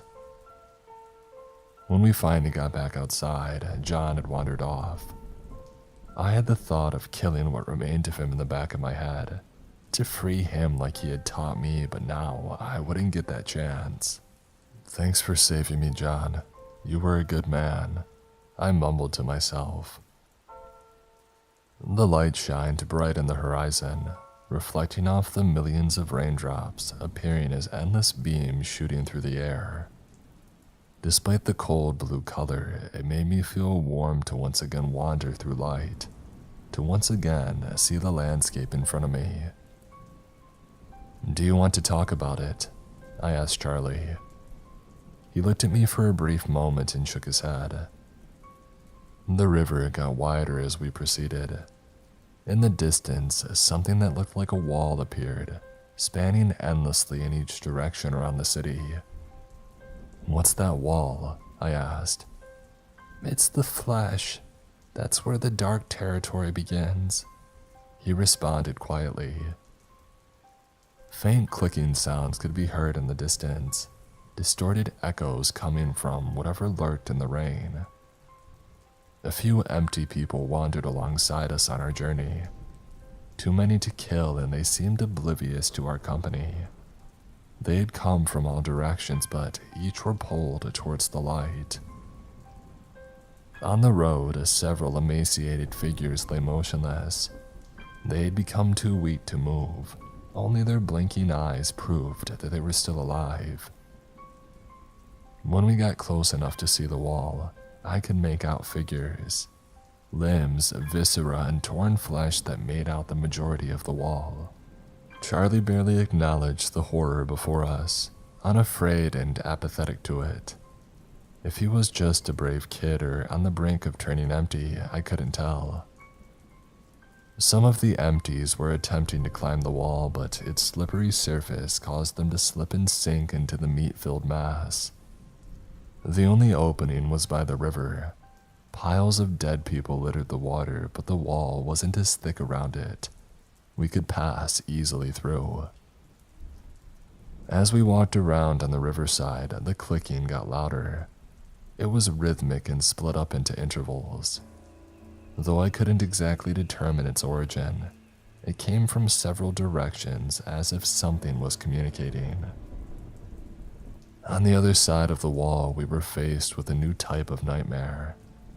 The entire land had turned into an impossible fleshscape, with what appeared as muscles, tendons, and blood vessels covering every inch of its surface. A single empty person made it above the wall and wandered across the flesh. Tendrils entangled in vessels reached out from the ground and grabbed onto the empty, pulling them down to the ground, slowly consuming and merging them with itself. "How are we going to get through here?" I asked. Charlie didn't respond. He simply climbed down from the wall, wielding his knife. A few tendrils grew from the ground, wrapped in veins, but Charlie slashed at them with his knife, causing blood to spurt out briefly before it fell to the ground. "Charlie, what are you doing? They can't get us if we keep moving," he said. "You've been here before?" I asked. "One time." I climbed down onto the flesh-covered surface. It felt warm to the touch, gently bouncing my feet with each step. A tendril reached for me and I slashed it off with ease. It was slow for sure, and as long as we kept wandering, we would seemingly be safe. The light was still a few hours away, but it had grown to a tremendous size, a brilliant blue globe lighting our path to salvation. We kept close to the river. If John had been right, we simply needed to follow it all the way to the light. Every now and then, a body, limb, or viscera was pulled from the fleshscape and floated downstream towards the city. The clicking was getting closer, but I was just starting to realize that it didn't come from any direction in the distance. It was coming from underground. That's the first time I noticed how the ground twitched and contracted in response to our steps. It hadn't occurred in the early stages of the dark territory, but now it had become impossible to ignore. "Charlie, hold up." "What?" We both stopped walking, but the twitching continued, going from minor tics to violent spastic contractions. Some muscle fibers in the ground opened up beneath our feet, and we pulled away towards the river. "Watch out," I yelled. "What's happening?" he asked back. A tall figure dug itself from the ground, towering 15 feet tall, 2 legs and a torso but without arms or a head. Its skin seemed charred black, vesicles covering the majority of its surface. It emitted the clicking sound that we had heard, calling out for the tendrils which emerged from the ground in response. It held onto the ground with its legs and claws sticking out from all sides of the stumpy appendage. "Run," I ordered. I grabbed Charlie and headed straight for the river. It was the only place that I could think to hide, and since the flesh didn't grow much into the water, I hoped it could incense us there. The creature wandered across the meat-covered land, turning its charred torso around while searching for whatever had awoken it, looking for us. Beneath the pitch-black skin of the creature, a couple of lids tore apart, revealing a single, completely white eye with a minuscule pupil darting rapidly around in its socket. We lowered ourselves into the water, hoping the creature wouldn't notice us. As long as we didn't touch the flesh, hopefully it could incense us. "What the hell is that thing?" I whispered. "It's a guardian." The commotion had attracted a couple of empty people, both relatively unharmed even on the fleshscape. The ground twitched beneath their feet as they approached the creature. It observed them for a brief moment before grabbing one of them with a foot, and in a single swift movement, it tore the empty person in half. Its leg then started expanding, and its flesh wrapped around the half that it still held onto. Within a second, the skin had been seared off by acid, seeping out through the bursting vesicles on the creature's skin, after which it dumped the flayed person to the ground, letting the flesh fuse together.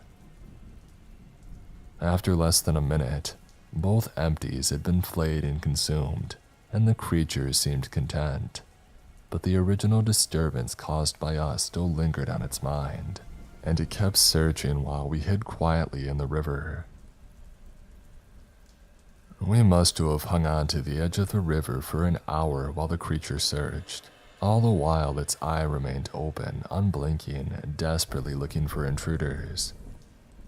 After a while, the clicking stopped and the tendrils sunk back into the ground.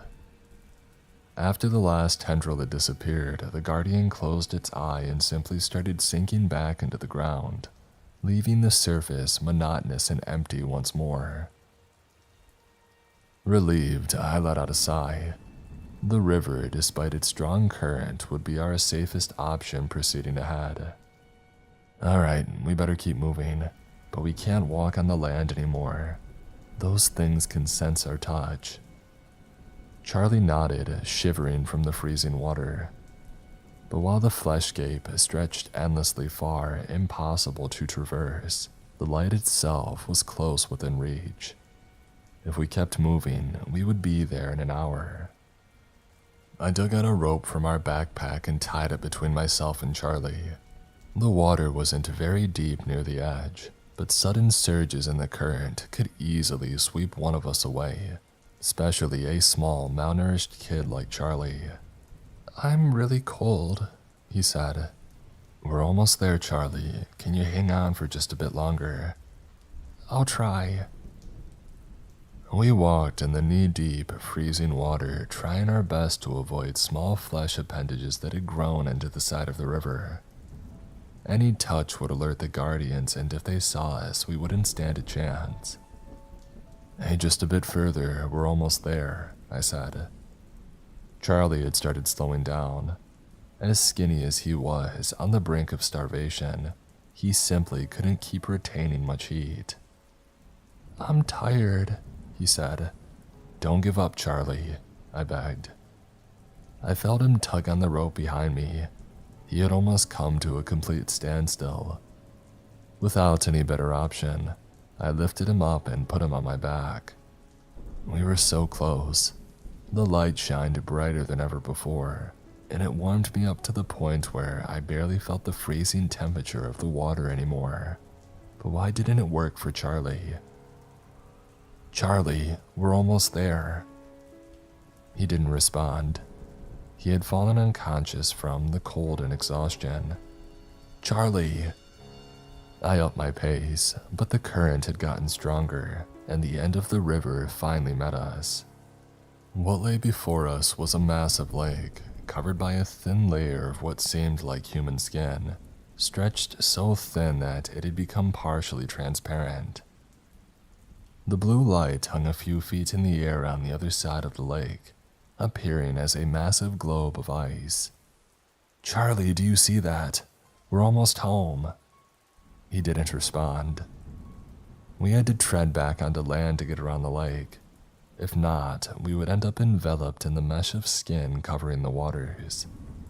Only a few hundred yards to safety. I stepped onto the riverbank, and the ground immediately twitched in reaction. I took another step, causing a tendril to emerge from the ground and reach for me. It was much thicker than the ones that we had faced before, and I only had one hand free while trying to keep Charlie on my back. I swung with all my force and I cut through it.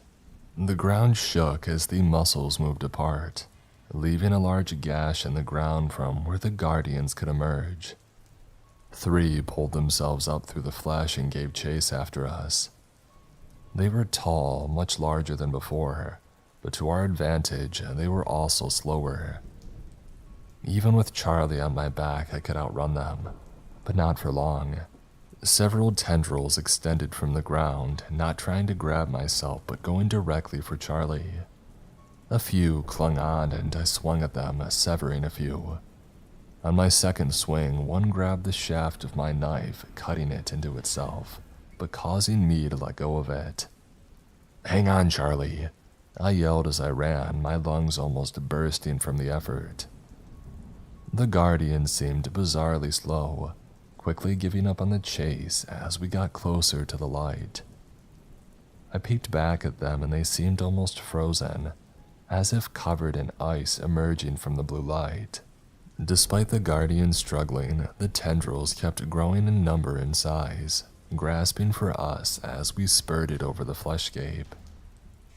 Charlie started coming to it as we got closer to the glowing globe. He moaned quietly in agony.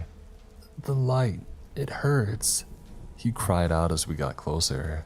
It was horribly bright, almost blinding, yet nothing could compare to the beauty. Its magnificent contrast to its horrible surroundings. Whatever pain it caused Charlie, it was better than staying behind to be flayed by the monsters. One of the tendrils caught my leg, causing me to stumble to the ground and dropping Charlie. Another grabbed him where he lay on the ground. I kicked and tore at its flesh. Finally, it let me go, but it had grabbed Charlie around his neck, choking away the little life that he had left. Even with all my force, I couldn't tear it away, and as a last resort, I simply bit it. A metallic taste filled my mouth as blood spurted from the twisted appendage. I spit it out and lifted Charlie off the ground. My muscles burned and my joints ached, but I kept moving, dragging my beaten body across the ground. I got a bit further before collapsing to the ground. The light hung just a few feet above us, but I couldn't bring myself back on my feet. I reached out my hand, trying to grab the light, and suddenly I felt the ground give in beneath me. We were being lifted up towards it. "We made it, Charlie," I said, on the brink of passing out. The blue light started enveloping us. All the pain and fear that had filled my body started to vanish. I looked around for Charlie. I had held onto his hand, but I couldn't see him anymore. "Charlie!" The last thing that I heard was a scream of agony coming from Charlie. He was falling back through the light towards the fleshscape. I frantically tried to grab onto him, but the light was too bright. I couldn't see, I couldn't hear, nor feel at all anymore. It was as if the world had been erased and myself with it. And then I fell. Even now, I can't tell how far I fell. It could have been a few feet, it could have been miles. All I remember is hitting the ground hard, my body breaking as I landed in a different world. I lay motionless, unable to breathe. As my vision returned, I saw a brilliant blue sky, cloudless, only decorated with our yellow, majestic sun. I laughed. I was back. I was safe. After a horrific ordeal, I could finally rest. And with that, I let myself pass out. They found me lying in the middle of a football field. 2 broken legs, a few ribs, and multiple vertebrae. Bruises, torn ligaments, and a punctured lung. I had been beaten up quite badly by the fall, but despite it all, I had survived. "Charlie, we made it," were my first words as I awoke a couple of days later in the hospital. "Who's Charlie?" the doctor asked as he checked my vitals. "The kid I came through the portal with. Where is he? Where's Charlie?" The doctor laughed. "Your name is Peter Matthews, correct?" I nodded my head, pain radiating down my spine. I asked him again about Charlie, mumbling something about the portal, and asked if the rain had come yet. I was high on pain medication, so the doctor initially shrugged off my weird questions. Charlie never came with me through the portal. I remembered his screams of agony, letting go of his hand, and it dawned on me that he had stayed behind, left to suffer in the rain. They had found me alone. A witness said that I had simply appeared in the middle of the field. According to my injuries, they believed that I had fallen quite a distance, but from where, they couldn't tell. At the moment of writing this, I'm still cooped up at the hospital. I've tried searching for John and Charlie online, but without their last names, it's a futile task. Not to mention that Greenville is an extremely generic town's name. I owe them both my life, and in return, I ended up losing them. So I'm writing this in their honor. They gave me a second chance at life, returned me to my own life. Though if the storm truly begins in 2020, we might not have much time left. John, if you read this, Believe me when I say this is going to happen, and get out of Greenville. Save your family while there's still time.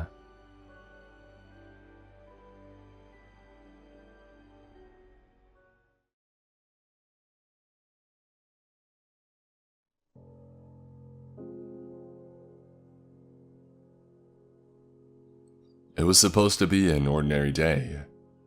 One moment, I was getting ready for my shift at work, and then the next thing I knew, I got a text for an emergency alert. The text read, "Emergency. Heavy rains with possible floods imminent. Do not leave your home under any circumstances. Effective immediately. Lock your doors and cover your windows. Avoid making loud noise or using devices that emit light. If your household members have been outside in the rain, do not let them inside. Await further notice from the authorities." This was weird, to say the least. First off, the weather outside was fine. I was outside just prior to receiving the text, and not a single cloud was in the sky. And then the instructions themselves, they didn't make any sense. Don't let your family members inside if they've been out in the rain? Before I could process that thought properly, I heard drumming of the rain on the roof of my home. I glanced out my window and realized that the previously sunny day had now turned into a sudden downpour. The drumming that I had heard on the roof became louder by the second, until it was the only sound permeating the house. Despite my skepticism at the instructions of the message, I decided to abide by the rules and pull the blinds over my windows, as well as lock my doors. I returned to my living room in order to send my boss a text that I won't be coming to work, but upon my attempt, I realized that the message could not be sent. Not only were the services off, but there was no internet either, so I couldn't check what was going on in the news. I wanted to turn on the TV, but I remembered what the message said about light-emitting devices, so I did the only thing that an internet-deprived person could do at the moment. I took a nap. The rain was loud, but the drumming of it put me to sleep more easily. I woke up sometime later, confused and groggy. The battering of the rain hadn't let up.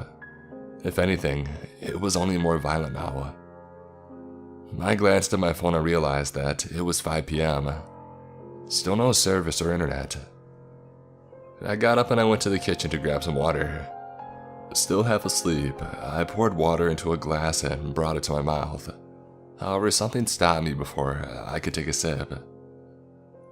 In addition to the heavy rain outside, I heard a distinctive sound of footsteps splashing in my backyard. It was brief and sounded like someone just ran from one end to the other, but it was definitely there.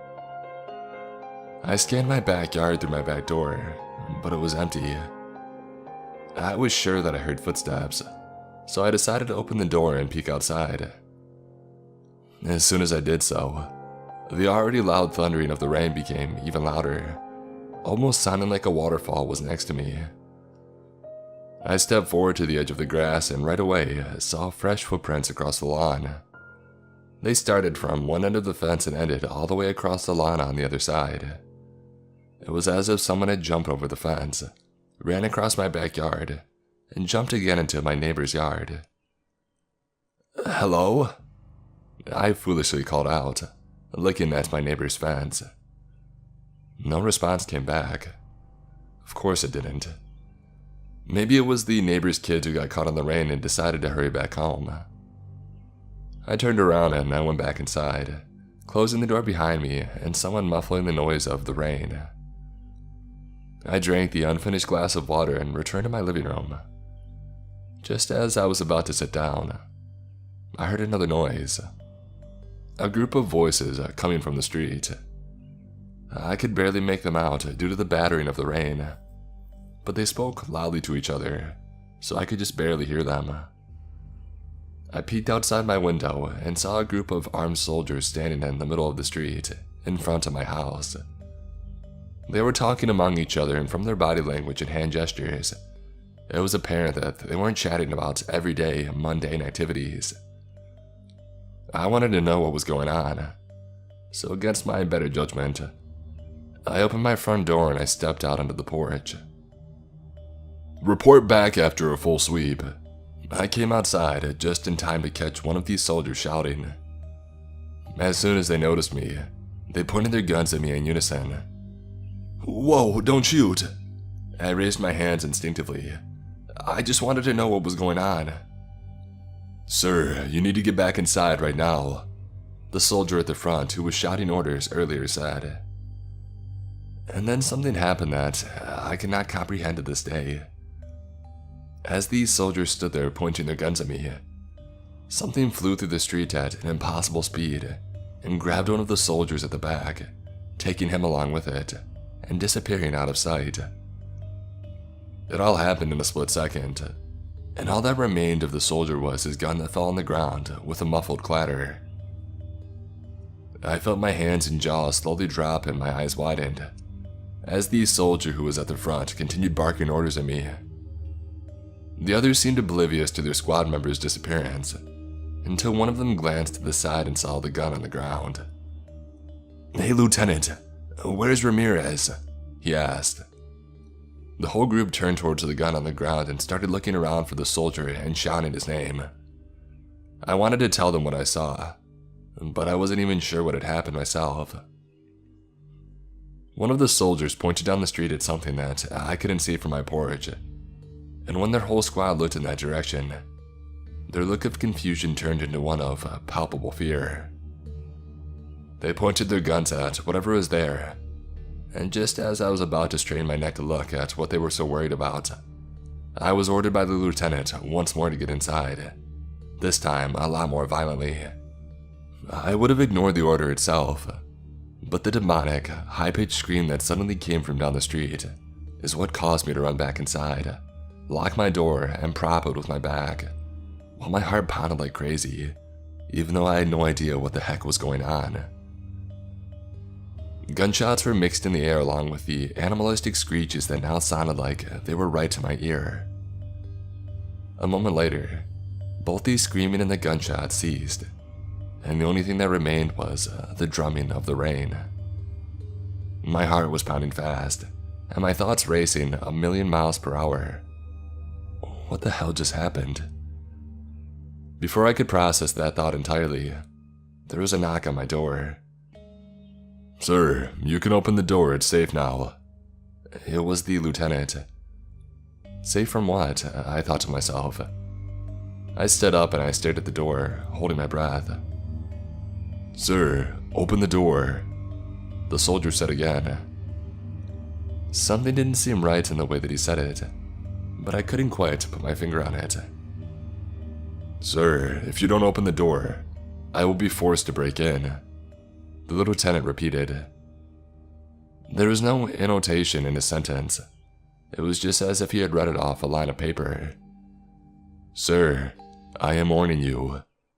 His sentence cut off and the sound of gunfire echoed somewhere in the distance. There was a sound of violent splashing footsteps moving away from the door, which I assumed came from the lieutenant. I glanced through the peephole and sure enough, he was gone. But the sight in front of me is what made my heart drop to the pit of my stomach.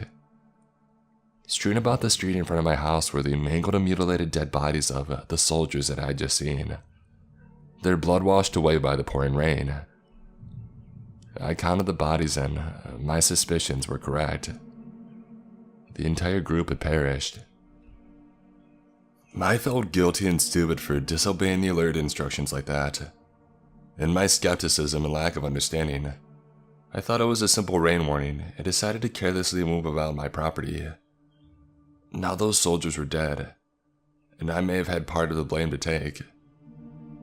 I tried to push that thought out of my head and to figure out what I should do next. I checked my phone again and there was of course still no signal. I made sure my windows were covered properly and I turned on the TV. I flipped through the channels but none of them seemed to work. I quickly turned off the TV out of fear that I'll attract more of whatever the hell was out there. I went to the storage room and I fetched my dusty old radio. After putting in the batteries, I turned up the volume and started fiddling with the frequencies. Static, Static, static. No, wait. There was something on one of the frequencies along with static. There were voices in the background, just barely audible. I adjusted the radio wheel until I could hear the voices more clearly. Did, from HQ. One of the voices said. Negative, as sweeping, until we go. The other voice responded. You, not go back after this? The first voice asked. At this point, the voices became a lot clearer. Yeah, HQ ordered a retreat, and they'll cordon off the city. Voice 2 responded. Wait, what about the search and rescue? Voice 1 asked. Forget that. This whole town's a mess as it is. HQ said there's not going to be any more rescue attempts. Voice 2 replied. So 36 got way out of hand, huh? Voice 1 asked. Yep, it's not our problem anymore. Any survivors on your end? Voice 2 said. A couple, but they already saw too much. I had to dispose of them. Copy that. Once you're due, be sec back to base. The voice started to cut off again bit by bit, and then they went completely silent, leaving me only with static. What the heck was that all about? What was 36? And what did they mean they had to dispose of the survivors, and that there would be no rescue?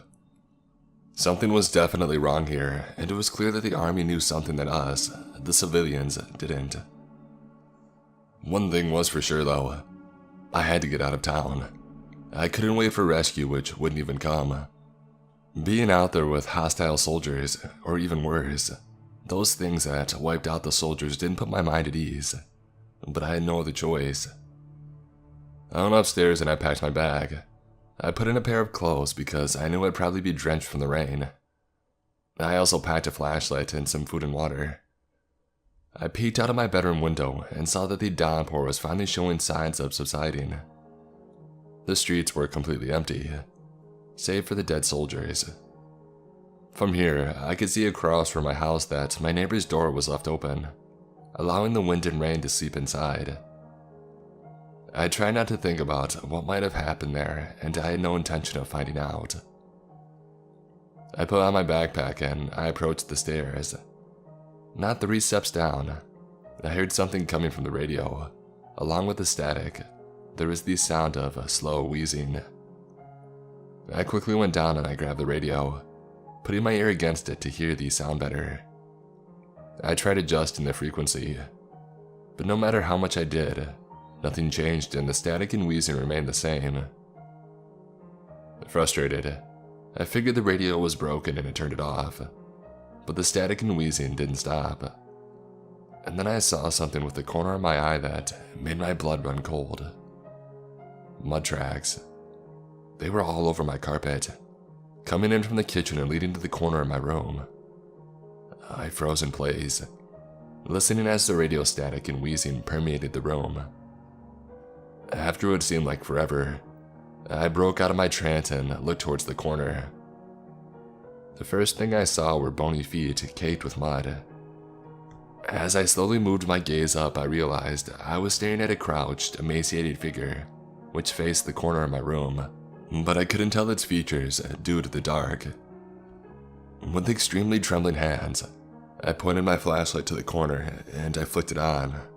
A tiny, completely nude and emaciated humanoid creature that I could only describe as a human-like goblin came into light.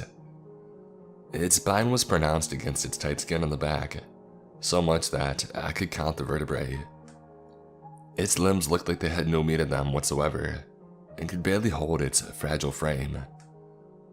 As soon as the flashlight illuminated the creature, it jerked its head towards me with mouth wide open and scarred eyes. The radio static and wheezing got much louder, and it was just then that I realized the sound was not coming from my radio. It was all I could take. I turned around and I bolted out of there and into the rain, which had now turned into a drizzle, not even bothering to close my front door. I ran down the street, occasionally looking behind me to see if the goblin creature would come chasing me. My sprint slowed down to a jog and eventually, I stopped and I looked back towards my house, leaning on my knees and panting, listening to the sound of rain around me. I breathed a sigh of relief momentarily, and then I heard a blood-curdling scream behind me. I turned around and saw a young man who was covered in wounds all over, crawling towards me with anger in his eyes and bloodlust that I'd never seen in anyone before. As he got closer, I realized he was missing both legs in what looked like a terrible accident, leaving only 2 mangled stumps, but that didn't stop him from closing in on me. I started running again, and it was just then that I realized how much these streets were actually not empty. I saw dead bodies of both civilians and soldiers. I saw crashed vehicles and more corpse-looking people crawling out despite their fatal injuries. I saw amalgamations of creatures I cannot describe in words, roaming about the streets or lying dead along with the soldiers, their dark blood staining the ground beneath them. I looked back and saw that despite my running speed, the legless man was still close behind me. I turned right and ran across the lawn, climbing over the fence and into a backyard. I stopped and stared at the fence, figuring that I was safe. There was no way the crawling man could reach me here. But a second later, he came crawling over the fence, still screaming at the top of his lungs. I started backpedaling, but slipped and fell on my back. The legless man lunged at me from a distance that would make an Olympic athlete envious. But before he could fall on top of me, he fell backwards on the grass with a loud bang. I looked to my right and saw an elderly man pointing a shotgun at the attacker.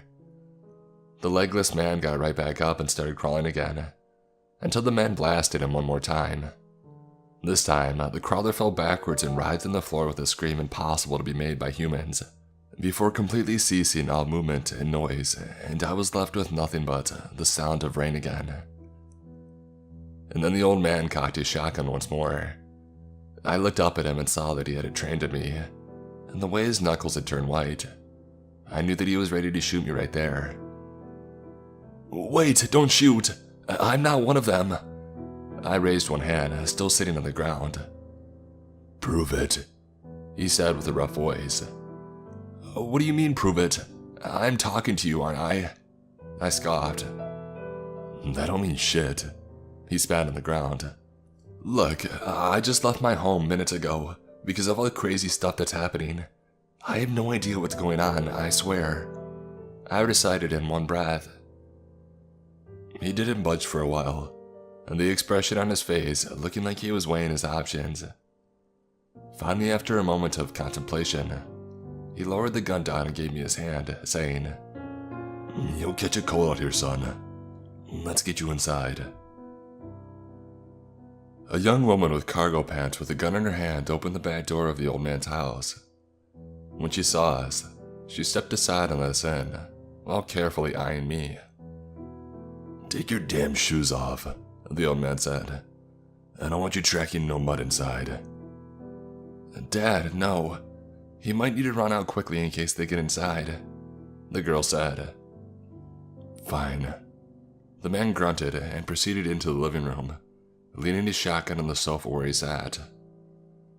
"Make yourself at home," the girl said, "but don't try anything stupid." She went past me and inside the living room. Everything about her confidence in verbal and body language told me that she was trained for this exact type of situation, but I didn't want to ask her anything yet. I joined them in the living room and sat opposite of the old man.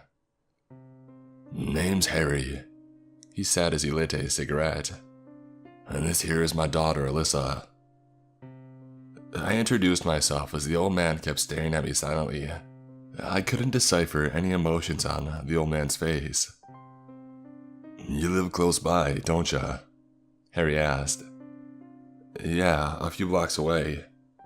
That creature made me get into your backyard. I didn't mean to trespass," I said. "Are you headed to the hospital?" Alyssa asked. "No, why?" I shook my head. "Some survivors are gathering up there. It said so on the news before they stopped broadcasting. They're probably still there though," Harry said. "Harry, do you know anything about what's going on?" I leaned forward. Devil's work, I'll tell you. Harry responded nonchalantly. Ever since they started mining 2 years ago, I kept telling them something would go wrong. Dad, come on, not this again. Alyssa rolled her eyes. Harry simply ignored her and continued. It ain't natural to go digging into the earth. It wasn't meant for no humans. I can bet you they woke something up down there in that quarry. So do you know if the military has any plans for a rescue mission? I pretended not to know. I also wanted to know if Alyssa was with the army and hoped that I could get my answer this way. Something told me that if she was with the military, I would already be dead. Ain't no military coming to save us, son, Harry said. Saw them retreating with their armored vehicles and Alyssa here saw them shooting civilians on sight. Alyssa nodded. So you're not military? I asked her directly. X, she responded. I nodded and then said, So, I guess our best bet is to go to the hospital, I finally said. Alyssa nodded. You could go there and wait it out, Harry said, or find the survivors there and use numbers to bust your way out of town. Hospital's close by, but there may be some of those monsters roaming around, Alyssa said. Just after a few minutes of talking to her, I could see a semblance to her father, despite her not being as stubborn as Harry. I nodded and we sat in silence for a moment. Do you know anything about 36? I heard them talking over the radio about 36 getting out of hand. I finally asked. They both seemed confused, but before they could give a proper response, there was a sound of glass breaking in the kitchen, followed by a gurgling noise. Harry shot up and grabbed a shotgun, while Alyssa pointed her handgun at the doorway. I saw a hatchet leaning on the side of the fireplace, so I grabbed it and got ready for whatever was coming. A moment later, the gurgling got louder and a man that looked completely charred, as if he was burnt all over, shambled inside.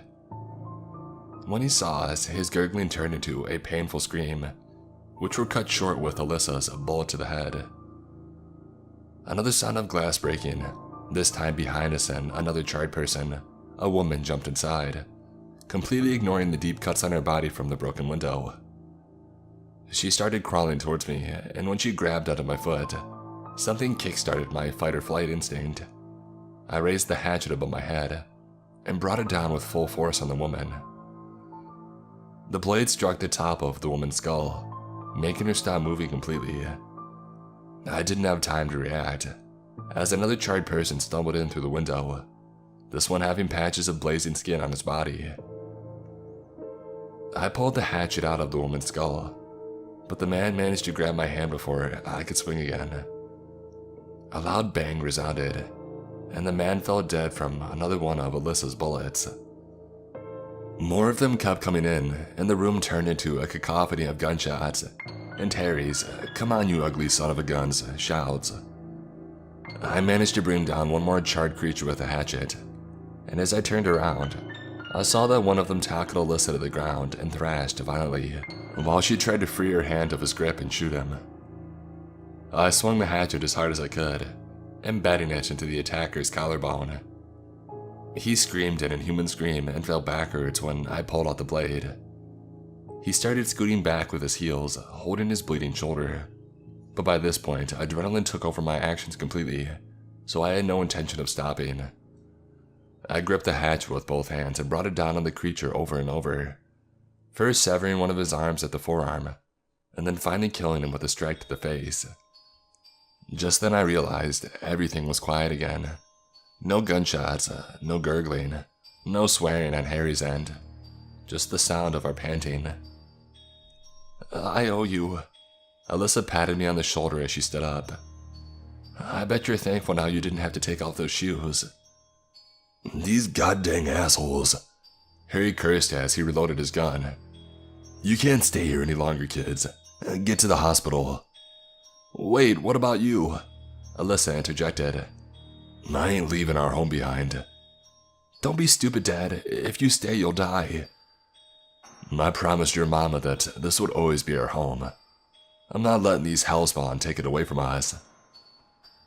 You could see the disapproval in Alyssa's eyes. So he put his hand on her cheek and said, "I know you're worried, baby girl, but I'll be fine. I have enough food and water to last me here for a month, and the basement is the safest place in town right now. But you need to get yourselves out of here. You understand?" Hesitantly, she nodded and put her already packed backpack on. She and I went to the front door and Harry escorted us there. It was dark already outside, but the rain still wouldn't let up. "Now remember what we talked about," he said. "If the rain gets too heavy, you find cover immediately, you hear? And that's when the nasty ones come out." He looked at me and shoved a handgun in my hands. "You keep my daughter safe, you hear? You keep her safe." I looked at the gun and nodded. I never used a gun before, but now it seems I would have to if I wanted to survive. Harry and Alyssa hugged her tightly for a long moment, with Harry whispering that he loved her, before she broke away hesitantly and turned around. "Come on, let's go," she told me and walked down to the pavement. "Thank you, Harry, for saving my life," I said, and I gave him one last look. For the first time in the short time that I knew him, I thought I finally saw an emotion on his face. An emotion which didn't suit him in the slightest. Despair. I expected Alyssa's mood to change drastically after leaving Harry behind, but she was as focused on surviving now as she was prior to that. The streets were way emptier now than they were when I first ran outside of my house. We walked in the middle of the road to avoid getting jumped from the corner, even though we knew it was equally risky exposing ourselves like that. Whenever we heard an inhuman sound in the distance, Alyssa made us stop until we were sure we weren't in any danger. Walking in the rain gave us some cover, which allowed us to move relatively faster, but we still had to be careful. "Wait," I whispered to Alyssa, pointing down the street. "You see that?"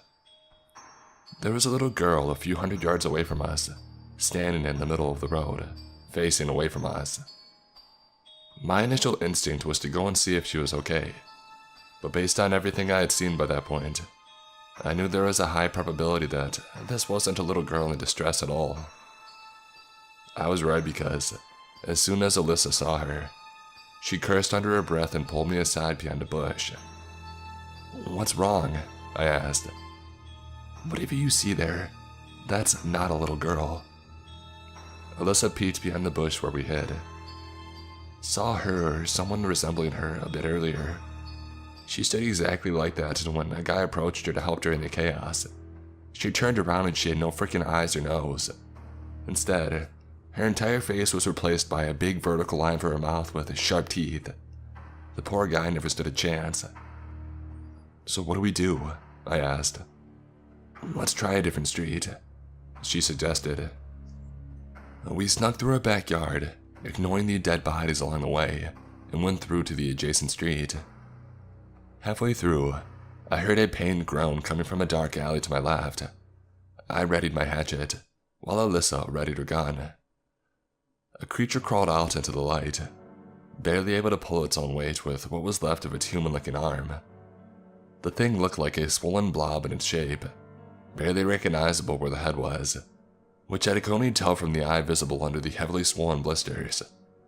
Some of the blisters looked volatile, pulsating under the streetlight, looking like they would pop on the slightest touch.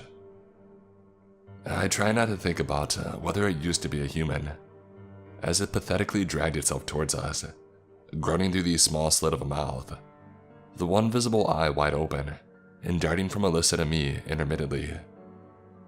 "Leave it," Alyssa said. "It's harmless unless it manages to grab you. I saw one earlier." She holstered her gun and urged me to follow her. I gave the amalgamation of the creature one last glance before following my partner. "What exactly have you seen, Alyssa?" I asked while walking behind her. She was silent for a moment before responding. "I got caught in the downpour while heading home. It was like a war zone. Military killing everything. Monsters of all shapes and sizes killing everything. And civilians just trying to escape. I didn't stick around to find out, since the heavy rain brought some really bad monsters. Wait, look. I pointed to graffiti on a billboard. It said, 36 will save us. You mentioned it before, right? Alyssa asked. What is it? I don't know. Heard the military talking about it over the radio. Whoever or whatever it is, it's responsible for all the crazy stuff happening in town. We walked in silence for the rest of the way until we had reached the hospital. It's a good thing too, because the rain started to get heavier by the time that we had reached the entrance. There were no monsters in front, but when we entered, our hearts dropped at the amount of dead bodies at the front desk, both human and otherwise.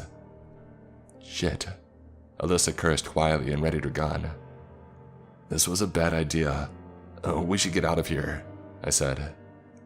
As if a higher force heard me, it started raining cats and dogs again, so going outside at this point was impossible. Let's proceed carefully, Alyssa said. Maybe they barricaded themselves somewhere upstairs. We got past the reception, carefully stepping around the dead bodies. The hospital wasn't big, so we figured we would check it out quickly enough. The elevator was completely demolished, so that was out of the question. Really though, it looked as if a truck drove through it, bending the door inward all the way to the backside. We climbed the stairs to the second floor, and as soon as we did, the air became heavy. It's hard to explain, but it was as if someone had been keeping all the windows shut for a long time, making the room stuffy. There were no dead bodies, but the place was chaotic. Stretchers and trash bins knocked over, etc.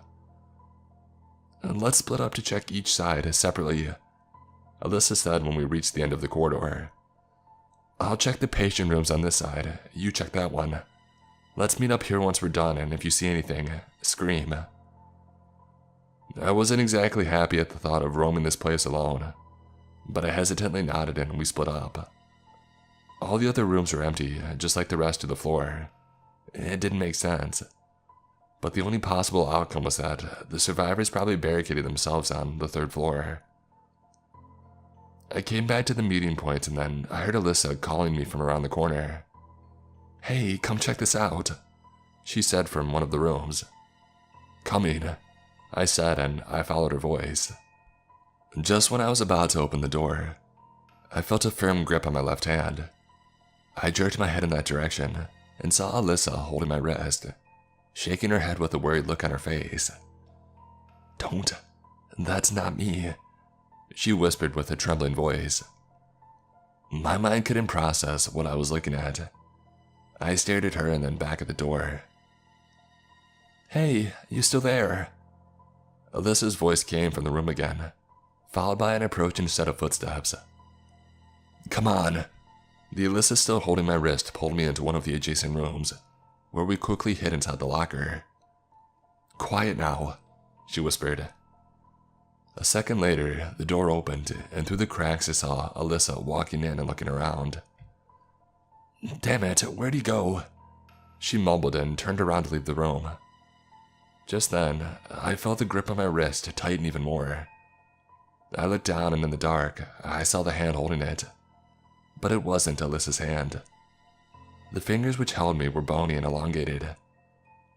I looked to my left and saw not Alyssa, but a bald, old man who looked like his life was way overdue by 100 years. I felt my blood run cold, and when I tried screaming, I was unable to. So I instead burst through the locker, falling on my shoulder painfully. I got up and ran outside, just in time to see Alyssa pointing her gun at me. Run! I shouted and saw her looking over my shoulder before she bolted out of the room with me. We ran to the stairs and up on the third floor, making our way past the dozens of bodies of patients, staff members, monsters, etc. A realization raced through my mind that there were no survivors, and as we reached a dead end, blocked by a makeshift barricade, we turned around to see if the old man had followed us. A second later, he climbed the stairs, striding menacingly towards us. At this point, the lights started flickering, and every time they would go off and come back on, the man was much closer. Alyssa started shooting, but it was as if every time she fired a bullet, The lights would go out for a split second and the man would appear in a different spot, always a step closer. And then he finally reached us, and instead of attacking us, he simply went past us. We followed him with our gaze and the lights went out again, but this time they didn't come back on. There were sounds of loud crashing and objects being thrown, at some moments right next to me. When the lights finally did come back after almost a whole minute, the barricade behind us was completely ransacked and the way clear. The older man was nowhere to be seen. I looked around at all the dead bodies of monsters around me and inspected the identical tattoos they all had on their wrists, and whatever extensions of extremities they had. The same tattoo I saw on the old man's wrist when he held me in the locker. A simple, 2-digit number. 36. We didn't have time to think about the monsters branded with the number 36, because the sound came from behind us, from the place where the barricade had previously been. We proceeded carefully past more dead bodies, and then something small ran past us in the dark. Alyssa gestured for me to follow her, and so I did. There was nothing around the corner, but we still proceeded carefully. Whoever just ran past us was close by. Another barely audible sound coming from right behind a wheelchair in front of us. Alyssa slowly approached it, and then kicked the wheelchair aside. A small boy came into visibility. He screamed and ran past us before we could grab him. "Hey, wait! We want to help you!" I shouted after him, but he didn't listen. He disappeared into one of the rooms, and Alyssa and I wasted no time running after him. "Little boy, where are you?" Alyssa frantically looked around the room. A minute after searching, we found him under a patient's bed. I showed my flashlight and I saw his terrified face. He was no older than 6 and he looked like he had seen more than enough for the next 20 years. "It's okay, we won't hurt you." I knelt down slowly, holding my hand in front of myself. He was panting and his eyes were wide. "Hey, what's your name?" I asked. He still didn't answer. "My name's Alyssa." Alyssa introduced herself behind me. "Where are your parents?" The kid's eyes widened even more and he started backing away. It took me a moment to realize that it was not we who scared him. A faint grunting sound came from behind us, and as soon as I turned around, I saw another one of those blobby amalgamations like the one in the alley, tackling Alyssa at the ground. She held it back with her foot, trying to wiggle out of its reach. I gripped my hatchet firmly and thought for a second about what I should do. Just like the one before, the creature looked very volatile, and I didn't know how dangerous getting close could be. But when I saw how dangerously close it was to reaching Alyssa's face with its deformed fingers, I brought down the hatchet on its back with full force. There was a loud popping sound, and I fell back as something warm and slimy hit my face with unimaginable force. I swiped my hand across the goo on my face and spat it out of my mouth. "Hey, you okay?" Alyssa helped me up. "Disgusting." I spat out the rest of the slime from my mouth and I cleaned myself off. The monster lay dead sideways on the floor, its back ripped open. "Just find the dang kid." I pushed Alyssa away, still disgusted. I heard her trying to talk to the boy, and little by little, he finally came to trust us and let us approach him. "What's your name?" Alyssa asked. "Dewey," he shyly said, looking at his feet. "Are your parents close by, Dewey?" Alyssa asked him. The kid's face turned red and his eyes glossy. Alyssa hugged him while he cried. A few minutes later, when he calmed down, she pulled back and asked him,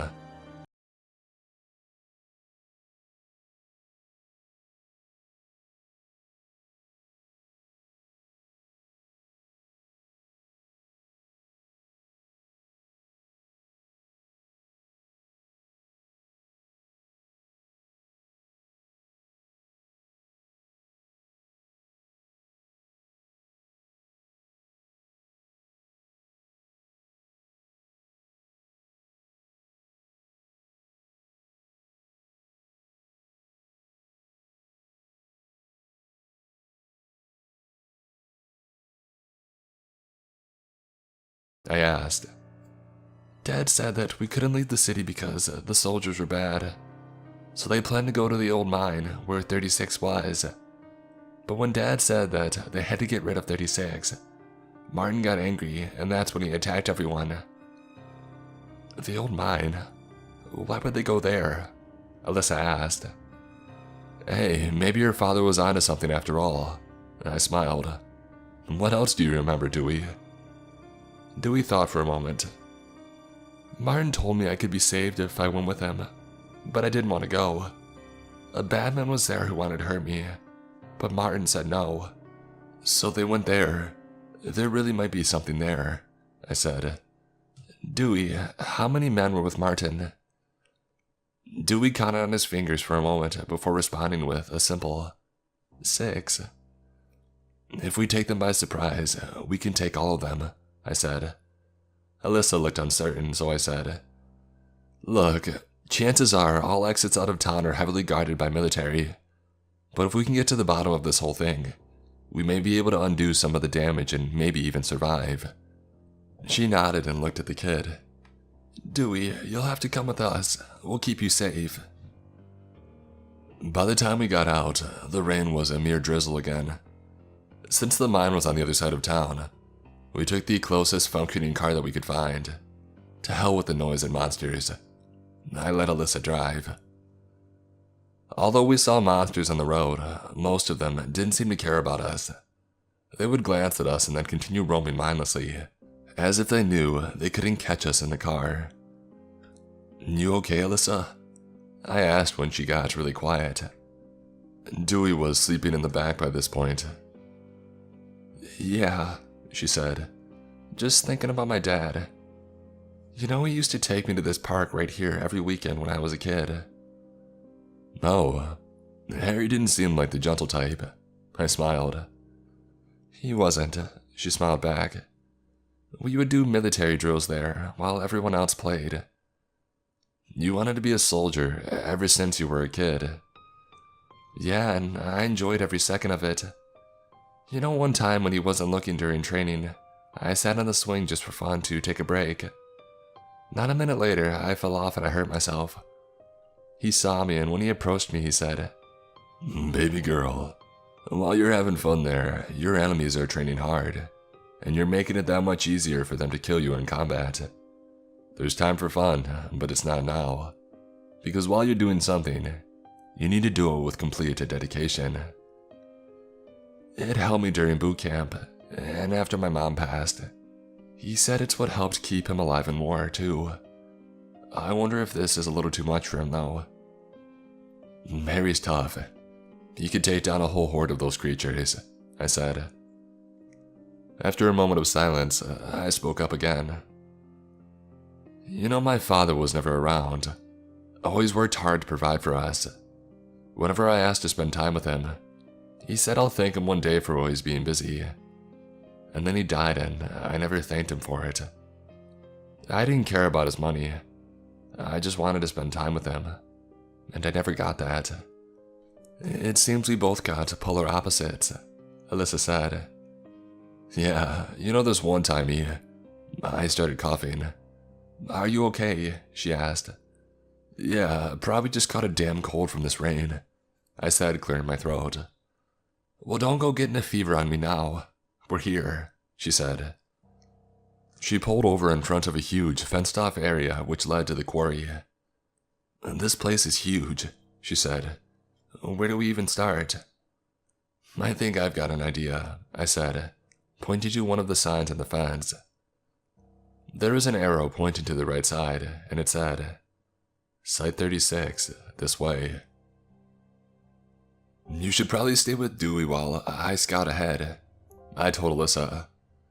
No way, she disagreed before I even finished my sentence. You'll need my help taking Martin's men down. Listen, I'm just gonna go and check. My sentence was abruptly cut off by a sudden cough. I'm gonna scout and come back and soon. Hey, are you okay? Alyssa looked at me suspiciously. I'm fine, I said, and I cleared my aching throat. What's going on? Dewey said groggily. "Sorry to wake you up there, buddy," I said. "Listen," Alyssa softly said. "We're gonna go find the bad man. We need you to stay here, okay?"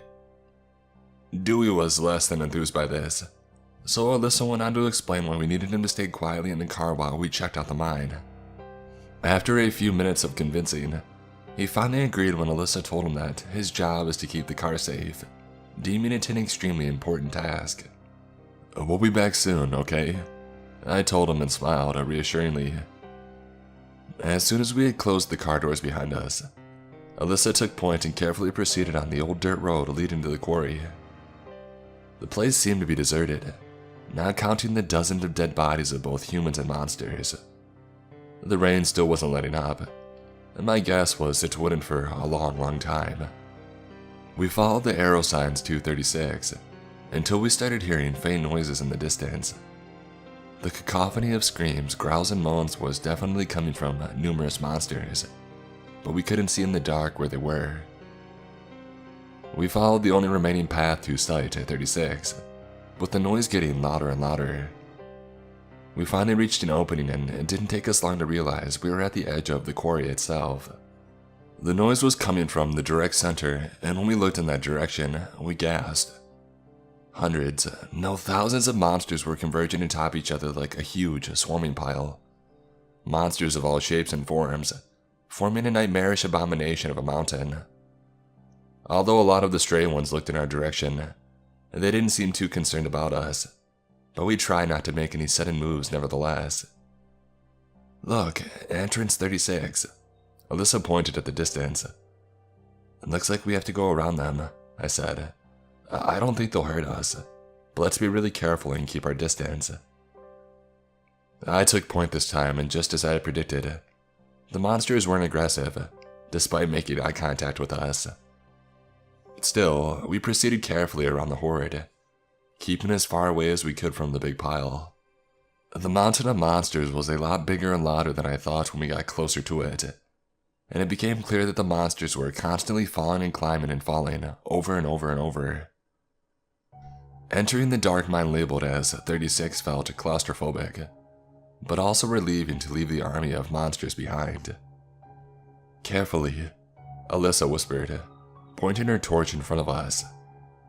The mine was pretty straightforward, and we ran into no trouble, until we heard the voices, that is. "Wait, you hear that?" I perked up my ears. "Bring him forward," a deep voice echoed through the mind. "No, please, I never questioned you, Father, please," another voice pleaded. Alyssa and I peeked around the corner and saw a group of men standing in an open area in front of a big tunnel. Two of the men were tightly holding a third one who was struggling. "You have sinned, my child, but you can still be saved," the deep voice said again. It was a priest. That was definitely Martin. "Father, please," the man pleaded, but before he could say anything more, Martin slid a shiny blade across his throat. The man fell over with a gurgling sound, clawing at his throat and bleeding to death within seconds. Martin raised his arms high up and shouted, "Glory be to the 36, savior of our world." The men around him did the same. I counted the men surrounding him. Aside from Martin, there were 4 other men, all of them armed with assault rifles. "We can take them," Alyssa whispered. I nodded, and just as we were about to jump out and start shooting, another voice shouted, "Father Martin, we found an intruder outside our holy grounds. He's the one from the hospital." Father Martin looked down at the new prisoner and chuckled before saying, "Well now, it would seem you changed your mind about coming here, have you not, Dewey?" My heart jumped into my throat when I glanced there and realized that they had the little boy as a prisoner. Dewey stared at Martin, visibly frightened, but not wanting to show it to the priest. "Luckily, we have just the job for you in a few days," Martin continued. "Take him to the source, lock him up, and keep a close eye on him." Before I realized what was going on, Alyssa jumped in front of our enemies and started shooting them with an expression of pure anger on her face. Without any time to think, I joined in, and in the frenzied shootout, we managed to take down all but one of Martin's men, who fled into the dark tunnel ahead. My shoulder got grazed by a bullet in the shootout, but I was not seriously injured. "Martin, come out here!" Alyssa took a few steps forward cautiously. Out of nowhere, he jumped out and shot Alyssa in the leg, while standing behind Dewey, pointing a gun to his head. "Not a step closer or the child dies," Martin said. I held my gun trained at him, not sure what I should do. "Shoot him!" Alyssa shouted. I would have done it too, but all of a sudden, my vision became blurry and I got dizzy, coughing violently. I felt myself falling to my knees and saw blood coming out of my mouth with each cough. Everything was getting dark. "Father Martin, are you okay?" More men rushed to Martin's side, pointing their guns at Alyssa and me. "Should we throw them in the pit?" one of them asked. "No," Martin said while standing over me. "They're as good as dead anyway." The next few hours were blurry. I fell in and out of consciousness, and I remember seeing an unfamiliar face, a scientist of some sort. I felt being carried, and I remember seeing a bright room. Sometime later, I woke up. It took me a while to adjust, but when I did, I shielded my eyes from the bright ceiling light. I looked around and realized I was in some sort of lab. A man in a white coat sat on the other side of the room by a PC, typing away. Various vials and incubators of sorts with unfamiliar organs were on the desks around the room. I shuffled on the bed and started coughing violently. "Breathe, breathe." The man in the white coat was next to me before I even knew it. "Who are you?" I asked. "My name is Dr. Andrew. I work in this lab." "Lab?" An electronic door opened and a woman with a crutch waltzed in. Finally awake, Alyssa smiled. Her leg was wrapped in a blood-soaked bandage where she had been shot. "Alyssa, what happened?" "They took Dewey. I think they plan to sacrifice him. Dr. Andrew saw us on these surveillance cameras and took us into the lab. The government had this whole underground facility set up to study 36. "Where's the kid now?" I asked.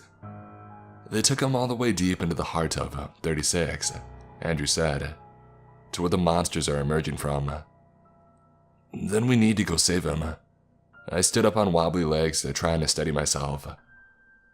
Alyssa sat down with a serious expression on her face. The dog stared at me with concern too. "What?" I asked. "There's something you should know." Alyssa looked down. "Back when you saved me in the hospital, when you killed that volatile creature." There was a long pause. "Well, what is it?" My heart was racing and my body trembling. "I'm afraid you're infected."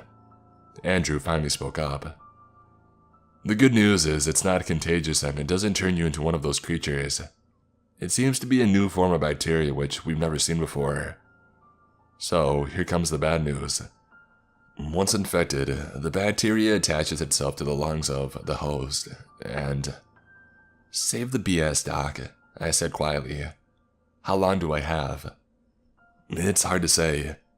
Judging by the progress of the bacteria, I'd say less than a week."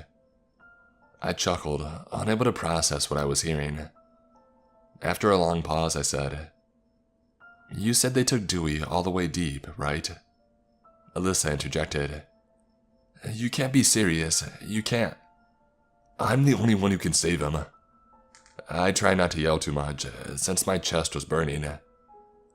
"You can't do it with that leg of yours, so it has to be me. I have to do this one last thing, before I die." Although the lab was enormous and had lots of staff, Andrew was the only one who had managed to survive. He explained when the alarm went off. All military personnel went to secure the source on site at 36, but they perished. Andrew had no choice but to initiate a full lockdown. "So what exactly is at 36? I asked. "Well," Andrew started, "it all began as an accident. Some miners were going about their business and one day, they dug through to this hidden cave system, so to say. which further led down to a huge, seemingly bottomless hole. Now at first it was just an interesting tourist attraction, but then people reported hearing voices coming from down there. And then the first accident happened. You remember that little girl that disappeared a few years back? Katie Chandler. Alyssa interjected. Yeah. The official story was she just went missing during a field trip to the cave with her school. But in reality, she fell down the hole. Well, dragged down is more accurate. Wait, the teacher who took the class on the field trip claimed there was no way she fell inside the hole, I said. Andrew nodded. Yeah, as soon as the incident happened, the teacher was bribed and threatened by the government. The kids' stories of monsters were, of course, dismissed. We had our eyes on this place for a while as a precaution, but only after we saw Katie getting dragged down were our suspicions confirmed. After that, the military quarantined the zone. Our lab was set up here and we have been studying the hole ever since. The public was told the area was closed off due to police searching for the missing girl. But something went wrong, Alyssa asked. Monsters occasionally kept emerging from the cave. We tried investigating the hole, but it was impossible. It was as if a completely different world was down there. And then they stopped coming out altogether. But the government wanted to know more about them, so they set up a special machine to draw them out. What? They created a link with the world down there via a machine. Let's call it a portal. But they underestimated the monsters and soon thousands of them poured out of the portal and were set loose on the city. So what about the rain? Interestingly enough, as the rain increases, so does the activity in the portal. We still don't know how they're connected, but one thing is for sure. The heavier the rain, the more dangerous they are. Doc, on our way here, the creatures outside were merging onto a big pile and they weren't hostile towards us, I said. Yes, the creatures seem to be operating in hive-like mind manner, and whatever is controlling them seems to be coming from the source, the portal. We believe they have a queen or something of the like. So how do we stop them? Your best bet is to destroy the machine. It's very fragile, so a few bullets should do it. But that still leaves the monsters outside, Alyssa said. Andrew nodded. Yes, and if the machine is destroyed, there may be a number of residual monsters coming out of the hole. The ones that managed to get into our world before the connection is severed. And chances are, the government will either nuke the city to prevent it from spreading. But if we close the portal, the monsters may get confused without the connection to their leader. I can then contact HQ and they may conduct a full sweep and rescue mission. What are those creatures anyway? I asked. Well, we don't know exactly. Our research team believes they were dormant for centuries and those miners woke them up when they dug up their sanctuary. We studied a few specimens, but we still know barely anything about them. There was a long silence. Well, it's time for me to go. I stood up. Wait, take this. Andrew went to his desk and returned with a box of pills. It'll suppress the bacteria, but only for a very short time. Take one every hour and no sooner. The strain is highly adaptive and can develop resistance within days. Thanks, Doc. My mind was on autopilot and I tried not to think about the fact that my time on this earth was limited. Alyssa stood up with the help of her crutch and opened her mouth to say something, but I could tell she had no idea what to say. There was nothing she could say to ease the situation. Don't worry, I said. I'll bring him back, and then you need to keep him safe. I will, I promise, she said with glossy eyes. I coughed painfully and then said to her, You know, I planned on asking you out on a date once this was all done. Despite being stubborn, I think we would get along. If you weren't so ugly, I'd say yes, she said, and we both laughed. I stared at the ground and then looked her in the eye. If I'm not back soon, you'll have to go on alone. She didn't respond. The doctor escorted me out of the lab. He gave me an assault rifle which belonged to one of the soldiers and told me how to reach the source where the machine was. The lab itself was hidden behind a fake wall which could be raised and lowered, so that explained how the dock stayed safe this whole time. I stepped outside and turned back to the dock. "If you make it back, I'll see you on the camera feed and open the passage for you. Good luck," Andrew said and pushed a button which lowered the fake wall back down, leaving me in the empty mine. "Hold on, Dewey," I said to myself and started walking. I soon reached the area where we first saw Father Martin, and from there, I went inside the dark tunnel ahead. It slowly descended, and as it did, the air got colder, until I could see my breath in the air. After I started having a coughing fit, I popped one of the pills and continued, trying to steady my breathing. I felt fatigue taking me over, so I knew I was almost out of time. When I descended to the bottom, I started seeing lights from torches on the walls. As I continued, the rock walls and floor changed into a metallic corridor. I followed the only path ahead of me until I heard voices in front. It was a mixture of adult and child voices. I hurried up and saw in front of me a huge area with a tall ceiling and an enormous hole in the ground. The hole was glowing brightly and looked like it had some sort of whirlpool in it. On the other side of it was a big generator-like machine. This was definitely the place that I was looking for. I arrived just in time to see Martin and his man throw a woman into the hole. Her scream was abruptly cut off when she fell inside the vortex, which became turbulent before calming down again. "Praise be to 36. Martin raised his arms and shouted. The men around him repeated the phrase 3 more times. "Now, Dewey." Martin turned towards the kid. "Your role is at hand. You will perform a great deed. Here." "No!" Dewey spewed at Martin, making him and a few other men chuckle. "Come now." Martin pushed Dewey towards the hole and stepped back. Dewey fell near the edge on his hands and knees and stared at the vortex, which started to become violent again. I aimed my gun at the generator. It was far away, but I was confident that I could hit it. Black tentacles started to emerge from the hole and slither their way towards Dewey, as a deep groan echoed from the hole itself all around the cave. Without any time to think, I pulled the trigger. The bullet hit the machine with a loud clank and the sound of electric shocks filled the air. The vortex in the hole disappeared just like that, and the tentacles writhed, severed in the ground, purple blood oozing out of them. The deep ground from before turned into a scream of agony, and the cave began to shake. "No! What did you do?" Martin shouted. Multiple screams came from the now dark hole, and monsters started to emerge. They wasted no time pulling Martin's men into the hole, or slaughtering them on sight. Most of his men had already escaped, some deeper into the cave and others ran past me, ignoring me in their panic. "Come back, you cowards!" Martin shouted as screams echoed around him. "Dewey, come on!" I shouted in the whole mess and the boys started running towards me. A thin creature with sharp claws and teeth pursued him on all fours, and just as it had leapt to grab him, I shot the creature and knocked it backwards. It didn't move again. "Come on!" I pushed Dewey forward, and we both ran as quickly as our legs and the shaking ground allowed us to. We ran unsteadily through the tremors, and I heard cave-ins behind us. My chest was on fire and I was already out of breath.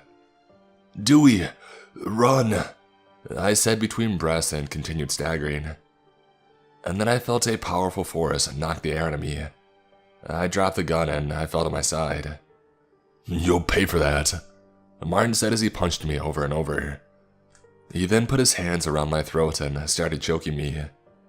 "You ruined everything," he said, squeezing so hard that my vision got darker by the second.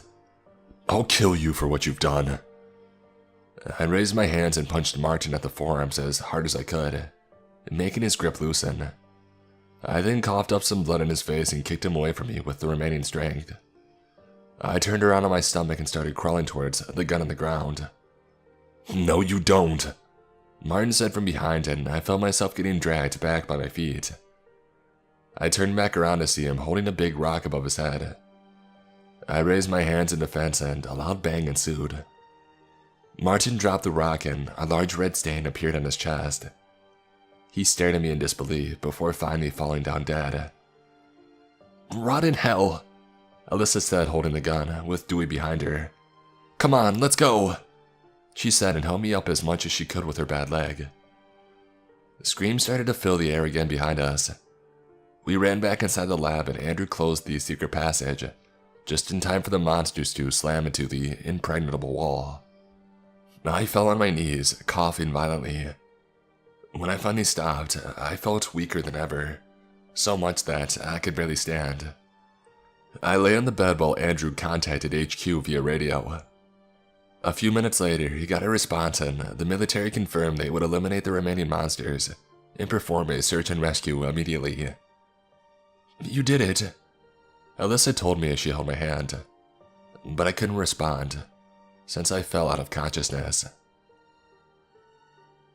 I woke up sometime later on the same bed. Alyssa and a bunch of doctors were around me. "Good, he's stable now." "Is he gonna be okay?" Alyssa asked. I looked around and saw military people talking to Andrew and more doctors walking around the lab. "If we had have arrived a few minutes late, he would have been dead," the doctor said. "He can never be rid of the infection, but the bacteria will remain dormant as long as he takes the medication. You have to keep a close eye on him, and if there's even the slightest change..." "I know, I'll take care of him," she said. The doctors left and Alyssa sat next to me with a big smile and squeezed my hand.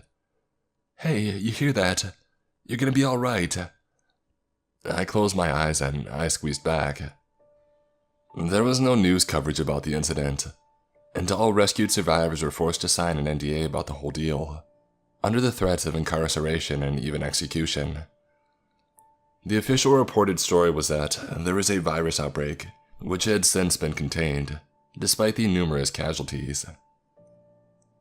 Months later, I live a normal life, albeit with a lower lung capacity. Dewey lives with his aunt now, but Alyssa and I make sure to visit him every week. Everyone else seems to be back living their old mundane life too, and no one talks about the rain incident. One thing still bothers me though. Whenever it rains, I always hear something when I'm home. Something that puts me on edge and takes me back to the day when the whole incident started. Something that's always just loud enough for me to hear, no matter what I'm doing or where I am in my house.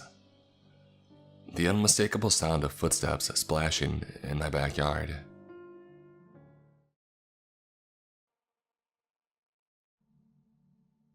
It's raining now. I can't sleep. It's hard for me to talk about this openly. No one has ever really believed me before, and I don't know why any of you would now. I was young, fragile. I get that. Trauma can crack an adolescent brain to create fantastical excuses for things they weren't developed enough to understand. But I was 12, not stupid. I saw what happened. I know what happened. I need to get this off my chest. I just want someone to hear me out that doesn't instantly hand me a prescription. I grew up in East Texas, rain country. Every bit as wet as West Texas is dry. Several popular fishing lakes and the occasional town were all that broke up the crowded, looming pines that towered over us.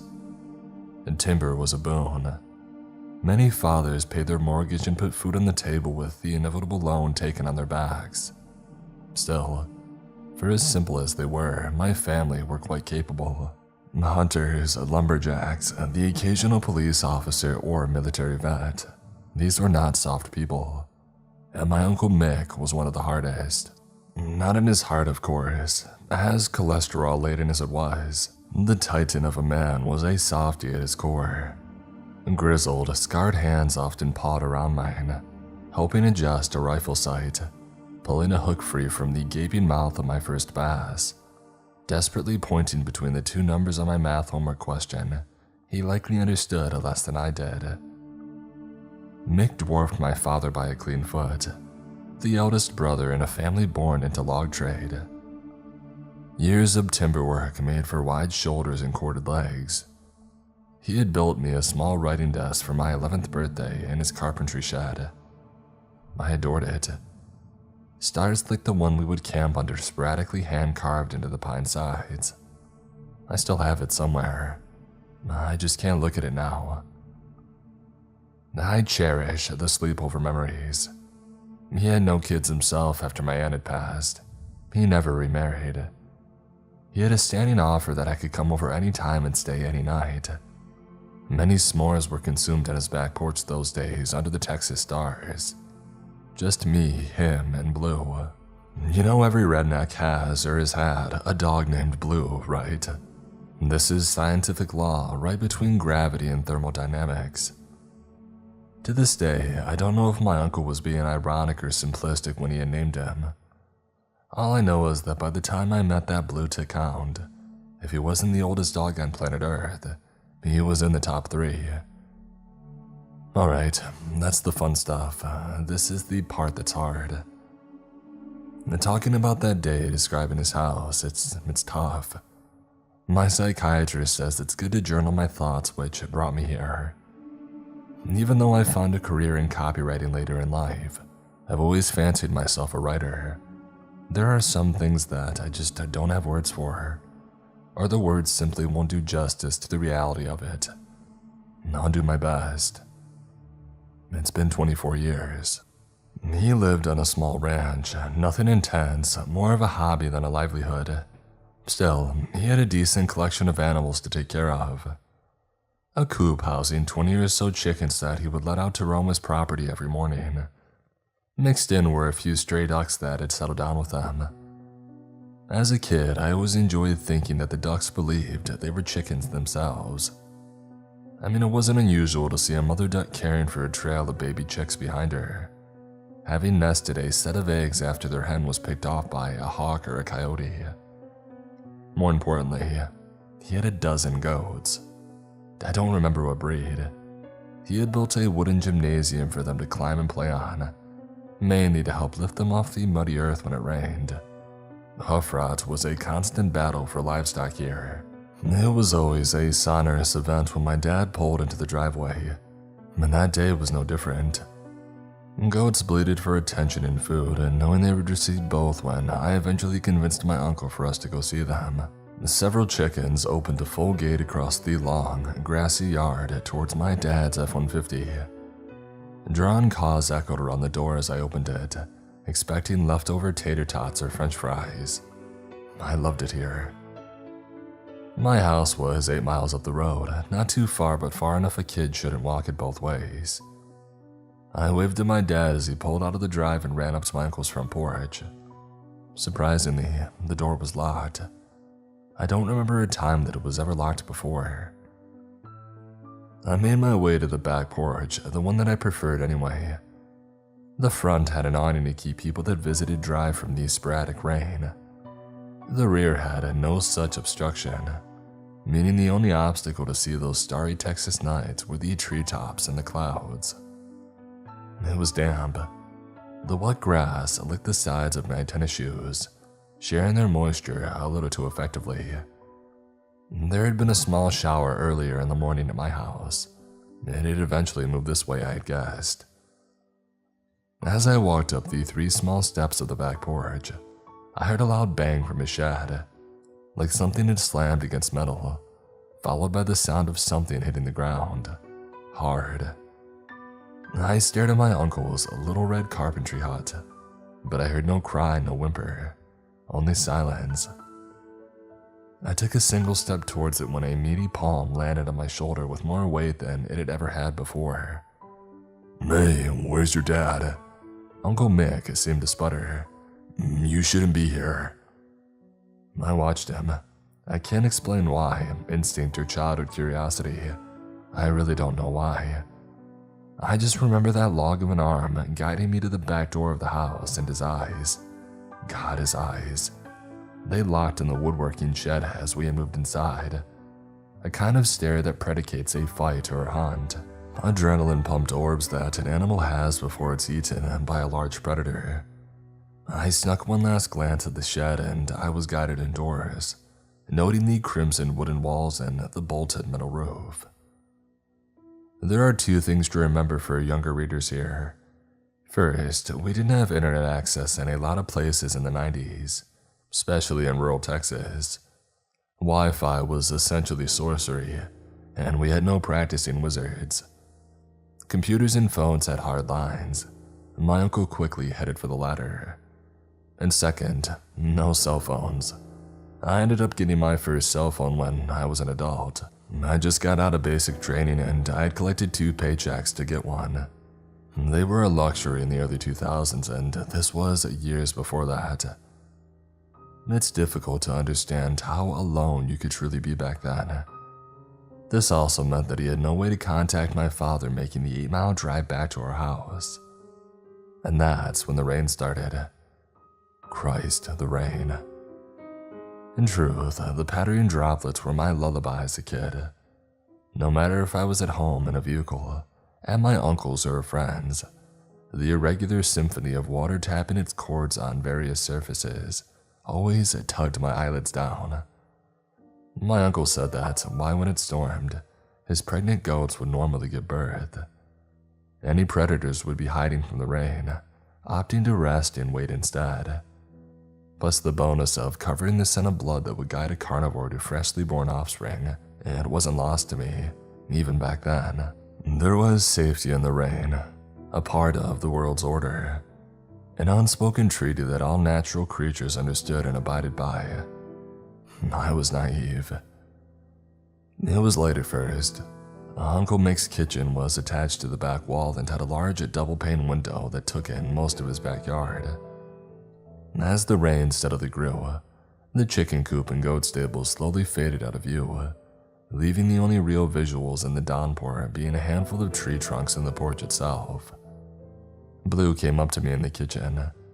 His body trembled, so I reached down to pet him. He was damp, caught on in the rain from before, I had guessed. His eyes looked eerily similar to my uncle's. I heard him speaking in the other room, I assumed with my mother. It was hurried and short, but I don't remember what was said. My child brain processed the meaning well enough. They needed to come and get me. I wasn't mad or even upset, only confused. The rain got heavier. Do you remember being a child? Most of us don't normally remember specific or traumatic events if we do. It wasn't the visuals or the sounds that haunt me, not really. My psychiatrist says that I can see images and hear sounds, but what I really remember is how they made me feel. She's right. I remember the sound, the screaming goats muffled by the now pounding rain. I remember the sight, a single white-furred, hoofed leg landing flatly on the plywood porch. I remember the feeling of that shadow, standing half behind the furthest tree, obscured by rain and distance. I remember the feeling of it watching me. My uncle returned to the kitchen now, and he had a rifle. I was too young to know what kind. Stay inside. Your pa will be back soon, and we have to leave, he said with a chilling flatness that I had never heard from him. That was my cool, fun-loving uncle, right? I heard metal scream. I didn't even know metal could at that age, but somehow I knew. Mick's fingers strummed the weapon with a nervous pattern, unable to remain still with heightened nerves and hormones. This is when he looked at the limb on the porch. What little blood it had before it washed away. His face steeled, but the nervousness remained in his eyes. Stay here. Lock the door behind me, he said without an attempt to smile or comfort me in any way. I nodded, like a child could protest. He pulled a long cap from somewhere that I didn't see. John Deere. I assumed now that it was to keep the rain out of his eyes to shoot, and he couldn't take an umbrella while using a rifle. He opened the door and stepped into the downpour defiantly. He didn't even take a coat.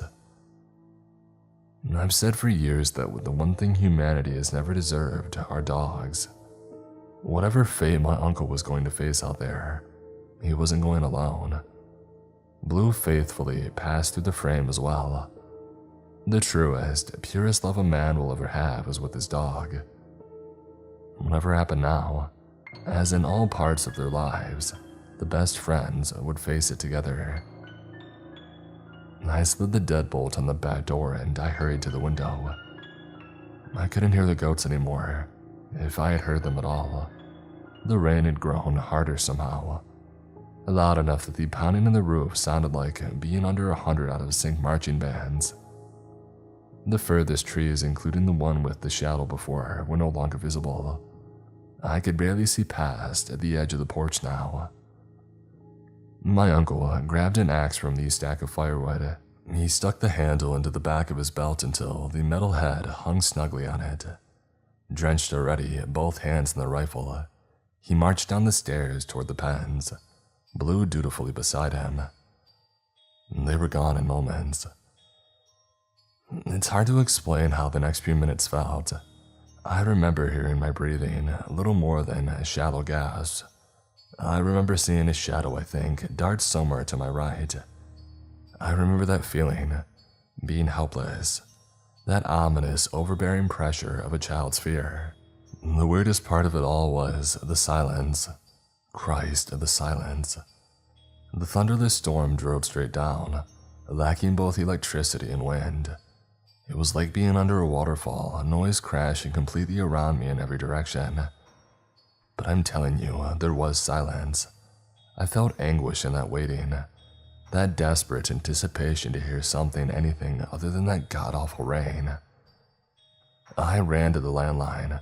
I needed my mom, my dad. I needed protection, I needed safety. I needed away from here. I felt guilty then, less so now.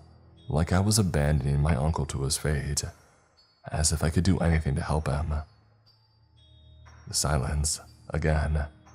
In a cacophony of sound, it's the silence I remember the most. The silence of the animals outside. The silence of a loaded gun not firing. The silence in the phone receiver. The anticipation built in me more. I longed for a noise to pierce the quiet, desperate for it. Imagination is a boon for an artist. It's a nightmare to a frightened child.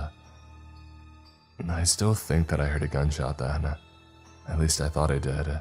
I sprinted to the back window anyway, squinted into the downpour. I saw them. Two shadows in the yard. One was clearly Uncle Mick, hunched slightly forward as one does in a fight. The axe bobbed in his right hand, but he held his left arm to his body. The other shadow loomed directly behind him, facing towards the house, even more obscured by the rain.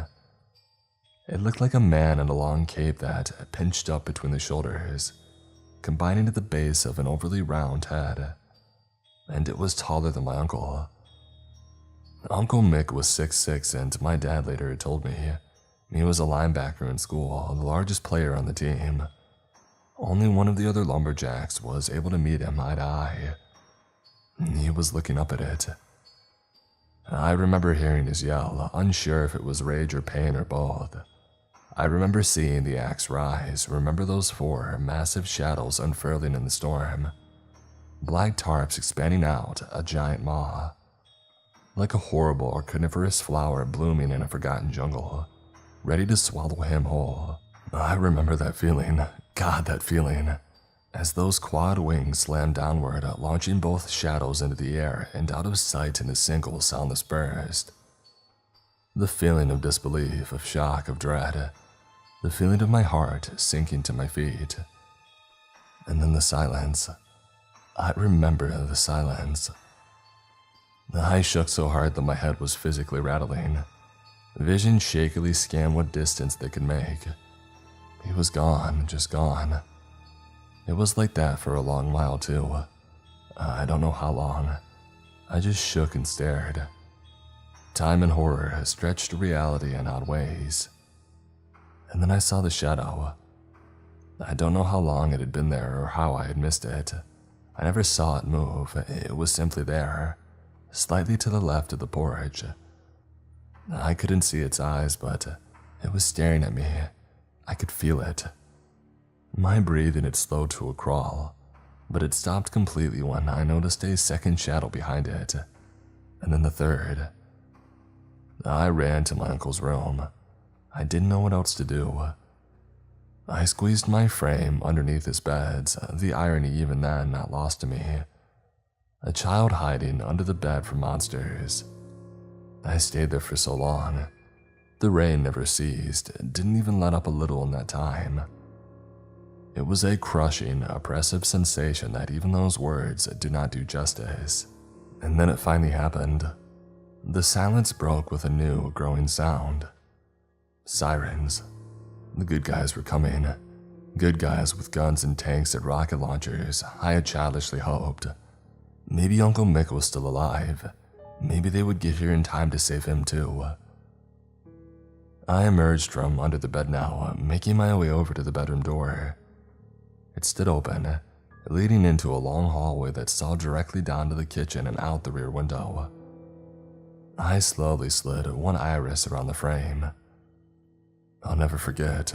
No drug, no shrink, no medication or prognosis or frickin' kumbaya will ever erase it. The giant standing in the window. Rain obscured its visage still with frustrating ceaselessness. That rounded skull faced me.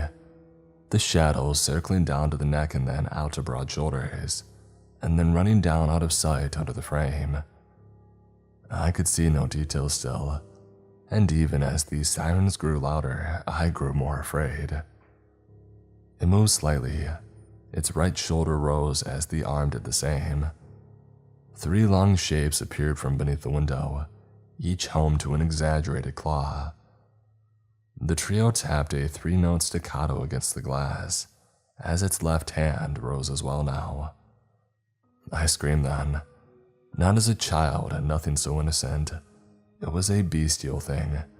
Something that I couldn't imitate now if I even wanted to. Something I don't think any word could describe.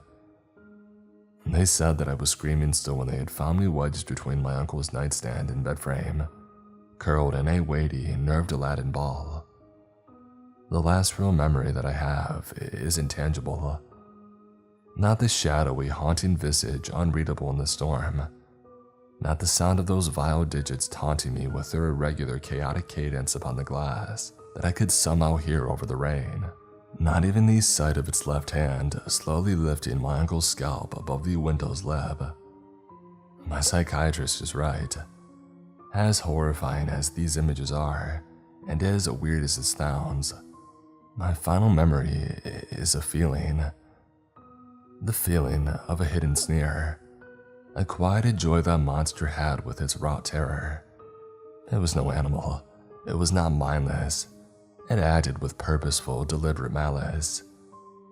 Even now, I think it let me live only because it recognized the emotional damage it had left upon me, dooming a child to a lifetime of therapists, drugs, and inpatient centers. It was evil. That's the last thing I remember. It's been a parade of well-meaning psychiatrists and other diplomas ever since. Drugs that I can't pronounce for diagnoses that I don't understand. I was in my 30s before I had the courage to talk to my parents about it. My dad wanted no part, of course. Said I needed to let it go and move on. That's what Uncle Mick would have wanted. He's right, of course, but some things are more important than being right. Mom helped me, though. They had copies of the police report stashed away in a small office safe, tucked under their banking documents. They hadn't been opened for a long time. My parents had told me some truths as a kid. Mom said Mick was rattled on the phone, telling her to call the police and send his brother back up there to get them, and then the phone died. The police said the downpour completely halted when they had reached the driveway.